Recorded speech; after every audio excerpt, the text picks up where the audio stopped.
أشهد أن لا إله إلا الله وحده لا شريك له وأشهد أن محمدا عبده ورسوله أما بعد فأعوذ بالله من الشيطان الرجيم بسم الله الرحمن الرحيم الحمد لله رب العالمين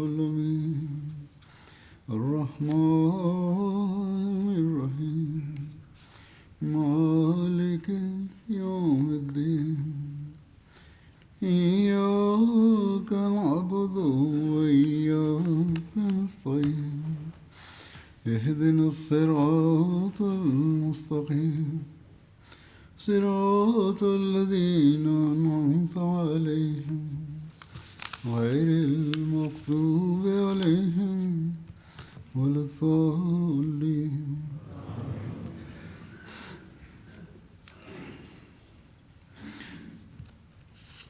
ବାର୍ଷିକ ଧର୍ମ ସମ୍ମିଳନୀ ଇଂଲଣ୍ଡ 2025 ମସିହା ପୂର୍ବରୁ ମକ୍କା ବିଜୟ ଅବସରର ଘଟଣାବଳୀ ସଂକ୍ରାନ୍ତରେ ଚର୍ଚ୍ଚା ଚାଲିଥିଲା।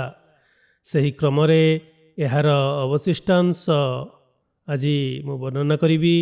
ମକ୍କା ବିଜୟ ଅବସରରେ ମୁଁ ଇସଲାମ ଧର୍ମର କେତେକ ଘୋର ବିରୋଧୀ ଓ ପରମ ଶତ୍ରୁ ଯେ କି ମକ୍କା ବିଜୟ ଅବସରରେ ଇସଲାମ ଧର୍ମ ସ୍ୱୀକାର କରିଥିଲେ ତାହାର ଅର୍ଥାତ୍ ସେହି ଶତ୍ରୁମାନଙ୍କର ଘଟଣା ଚର୍ଚ୍ଚା ଚାଲିଥିଲା।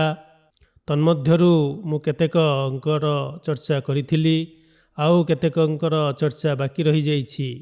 ଅତଏବ ସେହି ଇସଲାମ ଧର୍ମ ଗ୍ରହଣକାରୀଙ୍କ ମଧ୍ୟରେ ଜଣେ ୱହେଶୀ ବିନ୍ ହର୍ବ ମଧ୍ୟ ସାମିଲ ଥିଲେ। ଏହି ବ୍ୟକ୍ତି ଜଣକ ଓହଦ୍ ଯୁଦ୍ଧରେ ହଜରତ ହମଜା ରଜିୟଲ୍ଲାହୁଙ୍କୁ ଶହୀଦ କରିଦେଇଥିଲେ ଏବଂ ମକ୍କା ବିଜୟ ପରେ ତାଏଫ ଆଡ଼କୁ ପଳାୟନ କରିଥିଲେ। ଯେତେବେଳେ ତାଏଫବାସୀ ଇସଲାମ ଧର୍ମ ସ୍ୱୀକାର କରିନେଲେ ସେତେବେଳେ ଏହି ବ୍ୟକ୍ତି ଜଣକ ଆସିଲେ ଓ ଇସଲାମ ଧର୍ମ ଗ୍ରହଣ କରିନେଲେ। ବୁଖାରୀରେ ୱହେଶୀ ସଂକ୍ରାନ୍ତରେ ଉଲ୍ଲେଖ ରହିଛି ଯେ ସେ କୁହନ୍ତି, ମୁଁ ମକ୍କାରେ ସେତେବେଳ ପର୍ଯ୍ୟନ୍ତ ଅବସ୍ଥାନ କରିଥିଲି ଯେତେବେଳ ପର୍ଯ୍ୟନ୍ତ ମକ୍କାରେ ଇସଲାମ ଧର୍ମ ପରିବ୍ୟାପ୍ତ ହୋଇନଥିଲା, କିନ୍ତୁ ଯେତେବେଳେ ମକ୍କାରେ ଇସଲାମ ଧର୍ମ ପରିବ୍ୟାପ୍ତ ହୋଇଗଲା ସେତେବେଳେ ମୁଁ ତାଇଫ ଆଡ଼କୁ ପଳାୟନ କଲି। ଲୋକମାନେ ରସୁଲୁଲ୍ଲାହ ସല്ലଲ୍ଲାହୁ ଆଲାଇହି वसल्लमଙ୍କ ଆଡ଼କୁ ସନ୍ଦେଶବାହକ ପ୍ରେରଣ କଲେ ଓ ମୋତେ କହିଲେ, ହୁଜୁର ସല്ലଲ୍ଲାହୁ ଆଲାଇହି वसल्लम କାହାରିକୁ କଷ୍ଟ ନ ଦେବା ପାଇଁ, କାହାରି ଅନିଷ୍ଟ ନ କରିବା ପାଇଁ ଆଦେଶ ଜାରି କରିଛନ୍ତି। ୱହେଶୀ କୁହନ୍ତି ଯେ ମୁଁ ସେମାନଙ୍କ ସହିତ ବାହାରିଲି, ଅର୍ଥାତ୍ ସେହି ସନ୍ଦେଶବାହକ ଯେ କି ହୁଜୁର ସല്ലଲ୍ଲାହୁ ଆଲାଇହି वसल्लमଙ୍କର ସନ୍ଦେଶ ନେଇ ଆସିଥିଲେ ତାଙ୍କ ସହିତ ବାହାରିଲି ଏପର୍ଯ୍ୟନ୍ତ କି ମୁଁ ହୁଜୁର ସଲ୍ଲଲ୍ଲାହୁଙ୍କ ନିକଟରେ ପହଞ୍ଚିଗଲି। ହୁଜୁର ଯେତେବେଳେ ମୋତେ ଦେଖିଲେ ଆପଣ କହିଲେ, କ'ଣ ତୁମେ ୱହେଶୀ? ମୁଁ ଉତ୍ତର ଦେଲି, ଆଜ୍ଞା ହଁ। ହୁଜୁର ସല്ലଲ୍ଲାହୁ ଆଲାଇହି वसल्लम କହିଲେ, ୱହେଶୀ, ତୁମେ ହମଜା ରଜିୟଲ୍ଲାହୁଙ୍କୁ ହତ୍ୟା କରିଥିଲ ନା? ମୁଁ ଉତ୍ତର ଦେଲି, ହେ ଆଲ୍ଲାହଙ୍କ ବାର୍ତ୍ତାବହ, ଯେଉଁ କଥା ଆପଣ ସല്ലଲ୍ଲାହୁ ଆଲାଇହି वसल्लमଙ୍କ ପର୍ଯ୍ୟନ୍ତ ପହଞ୍ଚିଛି ତାହା ହିଁ ସତ୍ୟ, ଅର୍ଥାତ୍ ମୁଁ ହଜରତ ହମଜା ରଜିୟଲ୍ଲାହୁଙ୍କୁ ଶହୀଦ କରିଦେଇଥିଲି ଓହଦ୍ ଯୁଦ୍ଧରେ। ଏଥିରେ ହୁଜୁର ସല്ലଲ୍ଲାହୁ ଆଲାଇହି वसल्लम କହିଲେ, କ'ଣ ତୁମ ପକ୍ଷେ ଏହା ସମ୍ଭବ ହେବ ଯେ ତୁମେ ମୋ ଠାରୁ ଦୂରେଇ ରହିବ, ଅର୍ଥାତ୍ ତୁମ ଉପରେ ଯେପରି ମୋର ନଜର ନ ପଡ଼ୁ। ୱହେଶୀ କୁହନ୍ତି ଯେ ମୁଁ ଏହି କଥା ଶୁଣି ସେଠାରୁ ବାହାରି ଆସିଲି, ଚାଲି ଆସିଲି, କାରଣ ହୁଜୁର ସല്ലଲ୍ଲାହୁ ଆଲାଇହି वसल्लम ମୋତେ ଦେଖି ତାଙ୍କର ପୂର୍ବ କଥା ଗୁଡ଼ିକ ମନେ ନ ପଡ଼ିଯାଉ, ଅର୍ଥାତ୍ ହୁଜୁରଙ୍କ ଚଚା ହଜରତ ହମଜା ରଜିୟଲ୍ଲାହୁଙ୍କର ମୃତ୍ୟୁ ମନେ ନ ପଡ଼ିଯାଉ। ପୁନଶ୍ଚ ଯେତେବେଳେ ରସୁଲୁଲ୍ଲାହ ସല്ലଲ୍ଲାହୁ ଆଲାଇହି वसल्लमଙ୍କ ବିୟୋଗ ଘଟିଲା ଓ ମୁସଲମା କଜ୍ଜାବ ବିଦ୍ରୋହ କଲା ସେତେବେଳେ ମୁଁ କହିଲି, ମୁଁ ମୁସଲମା ଆଡ଼କୁ ଅବଶ୍ୟ ବାହାରିବି, କାରଣ ମୁଁ ତା'ର ସଂହାର କରିଦେବି ଓ ହଜରତ ହମଜା ରଜିୟଲ୍ଲାହୁଙ୍କର ହତ୍ୟାର ପ୍ରାୟଶ୍ଚିତ ଏପରି କରିବି। ୱହେଶୀ କୁହନ୍ତି ଏହି ଉଦ୍ଦେଶ୍ୟ ନେଇ ମୁଁ ବାହାରିଲି। ଏହାପରେ ମୁସଲମା କଜ୍ଜାବର ଯେଉଁ ଅବସ୍ଥା ହେଲା ତାହା ଅତ୍ୟନ୍ତ ଶୋଚନୀୟ ଥିଲା, ଅର୍ଥାତ୍ ତାକୁ ସଂହାର କରିଦିଆଗଲା। ସେତେବେଳେ ମୁଁ ଦେଖିଲି ଜଣେ ବ୍ୟକ୍ତି କାନ୍ଥ ଫାଟକରେ ଛିଡ଼ା ହୋଇଛି ଏବଂ ଏପରି ପ୍ରତୀତ ହେଉଛି ଯେପରି ଗହମ ବର୍ଣ୍ଣର ଏକ ଓଟ ଓ କେଶ ବିକ୍ଷିପ୍ତ ଥିବା ବ୍ୟକ୍ତି। ଏହି ବ୍ୟକ୍ତି ମୁସଲମା ବିନ୍ କଜ୍ଜାବ ଥିଲା, ଯାହାକୁ ମୁଁ ସେଠାରେ ଛିଡ଼ା ହୋଇଥିବାର ଦେଖିଥିଲି। ୱୈଶୀ କୁହନ୍ତି, ମୁଁ ମୁସଲମାକୁ ଏକ ବର୍ଚ୍ଛାରେ ପ୍ରହାର କଲି ଓ ତାର ସ୍କନ୍ଧଚ୍ୟୁତ କରିଦେଲି। ଅନସାରମାନଙ୍କ ମଧ୍ୟରୁ ଜଣେ ବ୍ୟକ୍ତି ମୁସଲମା କଜ୍ଜାବ ଆଡ଼କୁ ଧାଇଁଲା ଓ ମୁସଲମାର ମସ୍ତିଷ୍କ ଉପରେ ପ୍ରହାର କଲା, ମୁଣ୍ଡ ଉପରେ ପ୍ରହାର କଲା। ଏହିପରି ଭାବରେ ମୁସଲମା କଜ୍ଜାବର ସଂହାର କରାଯାଇଥିଲା।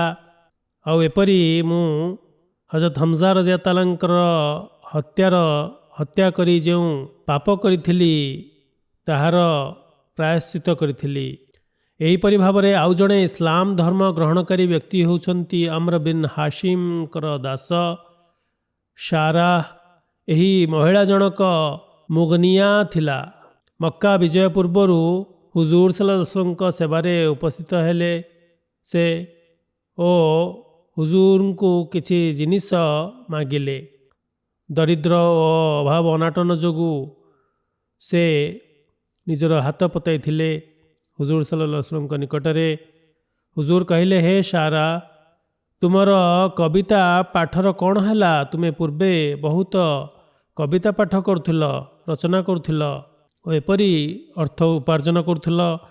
ସାରା କହିଲା, ହେ ଅଲ୍ଲାହଙ୍କ ବାର୍ତ୍ତାବହ, ମକ୍କାର ଅଧିପତିମାନେ ଯେତେବେଳେ ବଦର ଯୁଦ୍ଧରେ ନିହତ ହେଲେ ସେତେବେଳ ଠାରୁ ସାରା ଗୀତ ଗାଇବା ବନ୍ଦ କରିଦେଇଛି। ଏଥିରେ ହୁଜୁର ସଲ୍ଲଲ୍ଲାହୁ ଆଲୈହି वसल्लम ତାକୁ ଗୋଟିଏ ଓଟ ପ୍ରଦାନ କଲେ। ଏହାପରେ ସାରା କୁରେଶମାନଙ୍କ ପାଖକୁ ଚାଲି ଆସିଲା। ଇବ୍ନେ ଖତନ ସାରାଙ୍କୁ ହୁଜୁର ସଲ୍ଲଲ୍ଲାହୁଙ୍କ ବିରୁଦ୍ଧରେ ଓ ତାଙ୍କ ମର୍ଯ୍ୟାଦା ହାନି କରିବା ପାଇଁ କବିତା ପାଠ କରିବାକୁ କହୁଥିଲା। ସାରା ପୁରସ୍କାର ପ୍ରାପ୍ତ କରିବା ସତ୍ତ୍ୱେ ମଧ୍ୟ ନିଜ ପ୍ରକୃତି ଛାଡ଼ି ନଥିଲା। ଆଉ ସେ ଇସଲାମ ଧର୍ମ ସ୍ୱୀକାର କରିବା ପରେ ହଜରତ ଉମର ରଜିୟଲ୍ଲାହୁଙ୍କ ଖିଲାଫତ ସମୟ ପର୍ଯ୍ୟନ୍ତ ଜୀବିତ ରହିଥିଲା। ସେହିପରି ଇବ୍ନେ ଖତନର ଆଉ ଜଣେ ଦାସୀ ରହିଥିଲା ଯାହାର ନାମ ଫର୍ତ୍ତନା ଥିଲା। ଏହି ଦାସୀ ମଧ୍ୟ ହୁଜୁର ସଲ୍ଲଲ୍ଲାହୁଙ୍କ ମର୍ଯ୍ୟାଦା ହାନି କରିବାକୁ କରୁଥିବା କବିତା ରଚନା କରୁଥିଲା ଓ ତାହାକୁ ପାଠ କରୁଥିଲା। ଫର୍ତ୍ତନ ମଧ୍ୟ ଇସଲାମ ଧର୍ମ ସ୍ୱୀକାର କରିଥିଲା ପରବର୍ତ୍ତୀ ସମୟରେ। ସେହିପରି ହଜରତ ହାରିସ୍ ବିନ୍ ହିଶାମ ରଜିୟଲ୍ଲାହୁଙ୍କ ଇସଲାମ ଧର୍ମ ସ୍ୱୀକାର କରିବାର ଘଟଣା ଉଲ୍ଲେଖ ରହିଛି।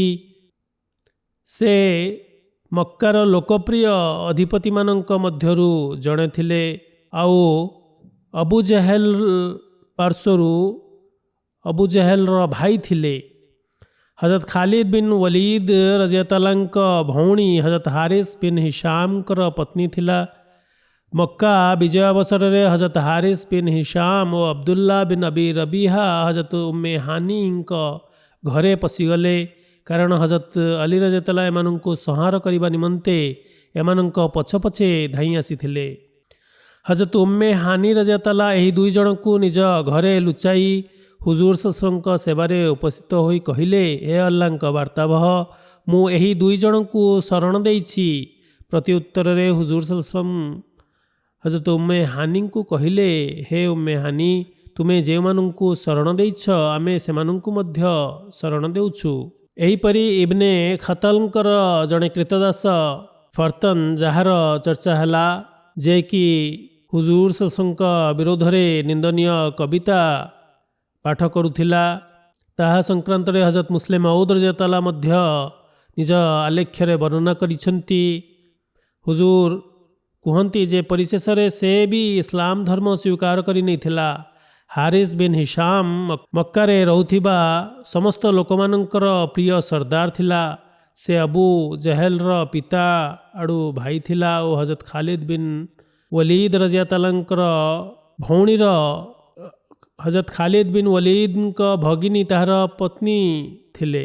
ମକ୍କା ଜୟ କରିବା ଅବସରରେ ସେ ଓ ଅବଦୁଲ୍ଲା ବିନ୍ ଅବି ରବିଆ ହଜରତ ଉମ୍ମେ ହାନି ରଜିୟଲ୍ଲାହୁଙ୍କ ଘରେ ପ୍ରବେଶ କରିଗଲେ। ହଜରତ ଉମ୍ମେ ହାନି ରଜିୟତାଲା ହୁଜୁର ସଲ୍ଲଲ୍ଲାହୁ କହିଲେ ମୁଁ ତାଙ୍କୁ ଶରଣ ଦେଇଛି। ଏଥିରେ ଯେପରିକି ମୁଁ କହିଆସିଲି ଯେ ହୁଜୁର ସଲ୍ଲଲ୍ଲାହୁ ଆଲାଇହି वसल्लम ମଧ୍ୟ ଉତ୍ତରରେ କହିଲେ ଯାହାକୁ ତୁମେ ଶରଣ ଦେଇଛ ତାହାକୁ ଆମେ ମଧ୍ୟ ଶରଣ ଦେଉଛୁ।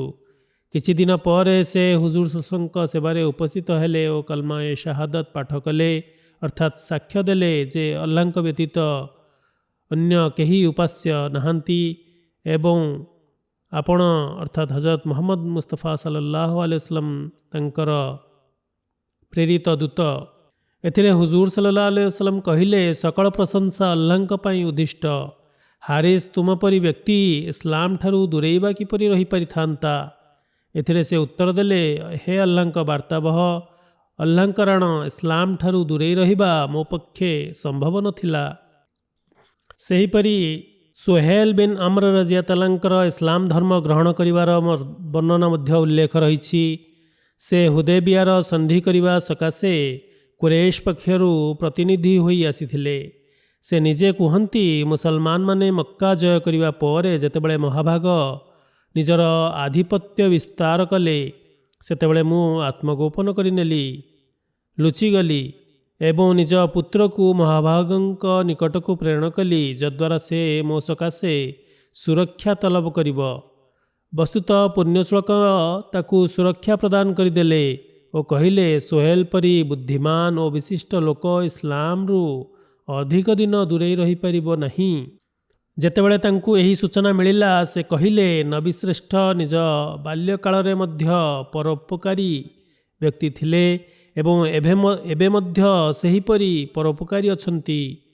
ତେବେ ହୁନେନ୍ ଯୁଦ୍ଧରେ ସେ ସାମିଲ ହେଲେ ଏବଂ ସେଠାରୁ ପ୍ରତ୍ୟାବର୍ତ୍ତନ କରିବା ସମୟରେ ଇସଲାମ ଧର୍ମରେ ଦୀକ୍ଷିତ ହୋଇଯାଇଥିଲେ। ଉଲ୍ଲେଖ ରହିଛି ମକ୍କା ବିଜୟ ଅବସରରେ କୁରେଶର ସର୍ଦ୍ଦାରମାନଙ୍କ ମଧ୍ୟରୁ ଇସଲାମ ଧର୍ମ ଗ୍ରହଣ କରିଥିବା ଲୋକମାନଙ୍କ ମଧ୍ୟରେ ସୋହେଲ ସର୍ବାଧିକ ନମାଜ ପାଠକାରୀ ଓ ଦାନ ଧର୍ମ କରୁଥିବା ବ୍ୟକ୍ତି ଥିଲେ। ଆଉ ସେ ଅଧିକ ଆତୁରତାର ସହିତ ରୋଦନ କରି କୁରାନ ମଧ୍ୟ ପାଠ କରୁଥିଲେ। ଇସଲାମ ଧର୍ମ ଗ୍ରହଣ କରିବା ପରେ ତାଙ୍କଠାରେ ଏକ ମହାବିପ୍ଳବ ଓ ପରିବର୍ତ୍ତନ ସୃଷ୍ଟି ହୋଇଯାଇଥିଲା। ମକ୍କା ବିଜୟ ଅବସରରେ ମକ୍କାର ଅଧିପତିମାନଙ୍କ ମଧ୍ୟରୁ ଇସଲାମ ଧର୍ମ ସ୍ୱୀକାରକାରୀଙ୍କ ମଧ୍ୟରେ ସେ ଅନ୍ୟତମ ଥିଲେ। ତାପରେ ସେ ଇସଲାମୀୟ ରୀତିନୀତି ଯେପରିକି ନମାଜ, ରୋଜା ଆଦିର ନିୟମାନୁବର୍ତ୍ତୀ ପାଲଟି ଯାଇଥିଲେ ଆଉ ନିୟମିତ ରୂପେ ସତ୍କା ମଧ୍ୟ ପ୍ରଦାନ କରୁଥିଲେ, ବହୁତ ସତ୍କା କରୁଥିଲେ। ହଜରତ ଅବୁ ବକର ସିଦ୍ଦିକ ରଜିୟତାଲା ବର୍ଣ୍ଣନା କରନ୍ତି ଯେ ହଜ୍ଜତୁଲ ୱିଦା ଅର୍ଥାତ୍ ଶେଷ ହଜ୍ ଯେଉଁଥିରେ କି ହୁଜୁର ସଲ୍ଲଲ୍ଲାହୁ ଆଲାଇହି वसल्लम ସାମିଲ ଥିଲେ, ସେଥିରେ ମୁଁ ଦେଖିଲି ଯେ ସୋହେଲ ବିନ୍ ଅମ୍ର ଯେଭ ସ୍ଥାନରେ ଛିଡ଼ା ହୋଇଛନ୍ତି ଅର୍ଥାତ୍ ପଶୁମାନଙ୍କୁ ଯେଉଁଠି ବଳି ଦିଆଯାଏ ସେହି ସ୍ଥାନରେ ଛିଡ଼ା ହୋଇଛନ୍ତି। ଆପଣ ସଲ୍ଲଲ୍ଲାହୁ ଆଲାଇହି वसल्लम କୁର୍ବାନୀର ଜୀବମାନେ ଆପଣ ସଲ୍ଲଲ୍ଲାହୁ ଆଲାଇହି वसल्लमଙ୍କ ନିକଟକୁ କୁର୍ବାନୀର ଜୀବମାନଙ୍କୁ ଅଣାଗଲା। ହୁଜୁର ସଲ୍ଲଲ୍ଲାହୁ ଆଲାଇହି वसल्लम ନିଜର ହସ୍ତ ଦ୍ୱାରା ସେହି ଜୀବକୁ ଜେବ କଲେ, ପୁନଶ୍ଚ କେଶ ମୁଣ୍ଡନ କଲେ। ହଜରତ ଅବୁ ବକର ସିଦ୍ଦିକ ରଜିୟତାଲା କହିଲେ ମୁଁ ସୁହେଲ ରଜିୟତାଲାଙ୍କୁ ଦେଖିଲି ସେ ହୁଜୁର ସଲ୍ଲଲ୍ଲାହୁଙ୍କ ପବିତ୍ର କେଶକୁ ନିଜ ଆଖିରେ ସ୍ପର୍ଶ କରାଉଥିଲେ। ହୁଜୁର ସଲ୍ଲଲ୍ଲାହୁ ଆଲାଇହି वसल्लम ଯେଉଁ କେଶ ମୁଣ୍ଡନ କରୁଥିଲେ ସେହି ପବିତ୍ର କେଶ ଯେତେବେଳେ ହଜରତ ସୁହେଲ ରଜିୟତାଲାଙ୍କ ହାତକୁ ଆସିଲା ସେତେବେଳେ ସେ ସେହି କେଶକୁ ନିଜ ଚକ୍ଷୁରେ ସ୍ପର୍ଶ କରାଉଥିଲେ। ହଜରତ ଅବୁ ବକର ରଜିୟତାଲା କୁହନ୍ତି ସେତେବେଳେ ମୋତେ ଏକଥା ମନେ ପଡ଼ିଗଲା ଯେ ଏହି ସୁହେଲ ସୁଲାହ ହୁଦେବିୟା ସମୟରେ ହୁଜୁର ସଲ୍ଲଲ୍ଲାହୁଙ୍କୁ ବିସ୍ମିଲ୍ଲାହିର ରହମାନିର ରହିମ୍ ଲେଖିବାକୁ ମନା କରିଥିଲା, ବାରଣ କରିଥିଲା। ଦିନ ଥିଲା ଏହି ସୁହେଲ ମୁହମ୍ମଦ ସଲ୍ଲଲ୍ଲାହୁ ଆଲାଇହି वसल्लमଙ୍କ ଶବ୍ଦ ସହିତ ରସୁଲୁଲ୍ଲାହ ସଲ୍ଲଲ୍ଲାହୁ ଆଲାଇହି वसल्लम ଲେଖିବାକୁ ଆପତ୍ତି କରିଥିଲା। ଯେତେବେଳେ କି ସୁଲାହ ହୁଦେବିୟାର ଚୁକ୍ତିନାମା ସର୍ତ୍ତବଳୀ ଲେଖାଯାଉଥିଲା। କିନ୍ତୁ ଆଜିର ଦିନ ଯେ ସେହି ବ୍ୟକ୍ତି କିଭଳି ପରିବର୍ତ୍ତନ ହୋଇଯାଇଛି, ତାହା ଭିତରେ କିଭଳି ବିପ୍ଳବ ଆସିଛି ଯେ ସେ ଆଜି ହୁଜୁର ସଲ୍ଲଲ୍ଲାହୁଙ୍କ ପ୍ରଶଂସା ଗାନ କରୁଛି, ଆଲ୍ଲାହ ତାଆଲାଙ୍କ ପ୍ରଶଂସା ଗାନ କରୁଛି। ଆଲ୍ଲାହ ତାଆଲା ତାହାର ମାର୍ଗଦର୍ଶନ କରିଛନ୍ତି ଇସଲାମ ଆଡ଼କୁ ତାହାର ପଥ ପ୍ରଦର୍ଶନ କରାଇଛନ୍ତି। ପୁନଶ୍ଚ ଆଲ୍ଲାହ ତାଆଲା ଯେତେବେଳେ ସୁହେଲଙ୍କୁ ସତ୍ମାର୍ଗ ପ୍ରଦାନ କଲେ ସେତେବେଳେ ସେ ନିଷ୍ଠା ଓ ବିଶ୍ୱସ୍ତତାରେ ବେଶ୍ ଆଗକୁ ବଢ଼ିଯାଇଛି। ସୁହେଲ ବିନ୍ ଅମ୍ରଙ୍କ ଆଉ ଏକ କର୍ତ୍ତୃତ୍ୱ ସମ୍ପର୍କରେ ବର୍ଣ୍ଣନା କରାଯାଇଛି ଯେ ସେ କୁରେଶମାନଙ୍କର ଜଣେ ବଳିଷ୍ଠ ବକ୍ତା ଥିଲେ। ସୁହେଲ ବଦର ଯୁଦ୍ଧରେ ଅବିଶ୍ୱାସକାରୀ ହେବା ଅବସ୍ଥାରେ ମୁସଲମାନମାନଙ୍କ ଦ୍ୱାରା ବନ୍ଦୀ ହୋଇଥିଲେ। ସୁହେଲ ନିଜ ଓଠରେ ଏକ ଚିତ୍ର ଅଙ୍କନ କରିଥିଲେ। ଏତେ ଅବସରରେ ହଜରତ ଉମର ରଜିୟଲ୍ଲାହୁ ହୁଜୁର ସଲ୍ଲଲ୍ଲାହୁ କହିଲେ, ହେ ଆଲ୍ଲାହଙ୍କ ବାର୍ତ୍ତାବହ, ସୁହେଲର ସମ୍ମୁଖର ଦୁଇଟି ଦାନ୍ତ ବାହାର କରିଦିଅନ୍ତୁ ଯେଉଁଥିରେ କି ସେ ଚିହ୍ନ ଅଙ୍କନ କରିଛି। ସୁହେଲ କେବେ ବି ଆପଣ ସଲ୍ଲଲ୍ଲାହୁଙ୍କ ବିରୁଦ୍ଧରେ ଆଉ ଉଦ୍ବୋଧନ ଦେଇପାରିବ ନାହିଁ, ଲୋକମାନଙ୍କୁ ପ୍ରବର୍ତ୍ତାଇ ପାରିବ ନାହିଁ। ତେଣୁକରି ତା'ର ଦାନ୍ତ ଦୁଇଟିକୁ ସମ୍ମୁଖର ଦାନ୍ତ ଦୁଇଟିକୁ କାଢ଼ି ଦିଅନ୍ତୁ। ତା ପାଟିରେ ଦାନ୍ତ ରହିବ ନାହିଁ, ଦାନ୍ତ ରହିଲେ ସିନା ସେ ଆପଣଙ୍କ ବିରୁଦ୍ଧରେ କିଛି କହିବ। ଏଥିରେ ହୁଜୁର ସଲ୍ଲଲ୍ଲାହୁ ଆଲାଇହି ወସଲ୍ଲମ କହିଲେ, ହେ ଉମର, ତାହାକୁ ଛାଡ଼ିଦିଅ। ଅବଶ୍ୟାଭାମ୍ବୀ ଯେ ସେ ଏପରି ସ୍ଥଳେ ଦଣ୍ଡାୟମାନ ହୋଇଯିବ ଯେଉଁଥିପାଇଁ ତୁମେ ତା'ର ପ୍ରଶଂସା କରିବ। ଦେଖ, ହଜରତ ଉମର ରଜିୟଲ୍ଲାହୁ ତାହାକୁ ଦଣ୍ଡ ଦେବା ପାଇଁ ୟା ଦଣ୍ଡାଦେଶ ଜାରି କରିବା ସକାଶେ ପରାମର୍ଶ ଦେଉଥିଲେ। ତେବେ ସେ କୁହନ୍ତି, ଏକଦା ଏପରି ସମୟ ଆସିଲା, ଅର୍ଥାତ୍ ଯେତେବେଳେ ହୁଜୁର ସଲ୍ଲଲ୍ଲାହୁଙ୍କ ଦେହାନ୍ତ ଘଟିଲା, ସେତେବେଳେ ମକ୍କାବାସୀ ଅଧୈର୍ଯ୍ୟ ଓ ଅଶାନ୍ତ ହୋଇପଡ଼ିଲେ। ବିଶୃଙ୍ଖଳା ସୃଷ୍ଟି ହୋଇଗଲା।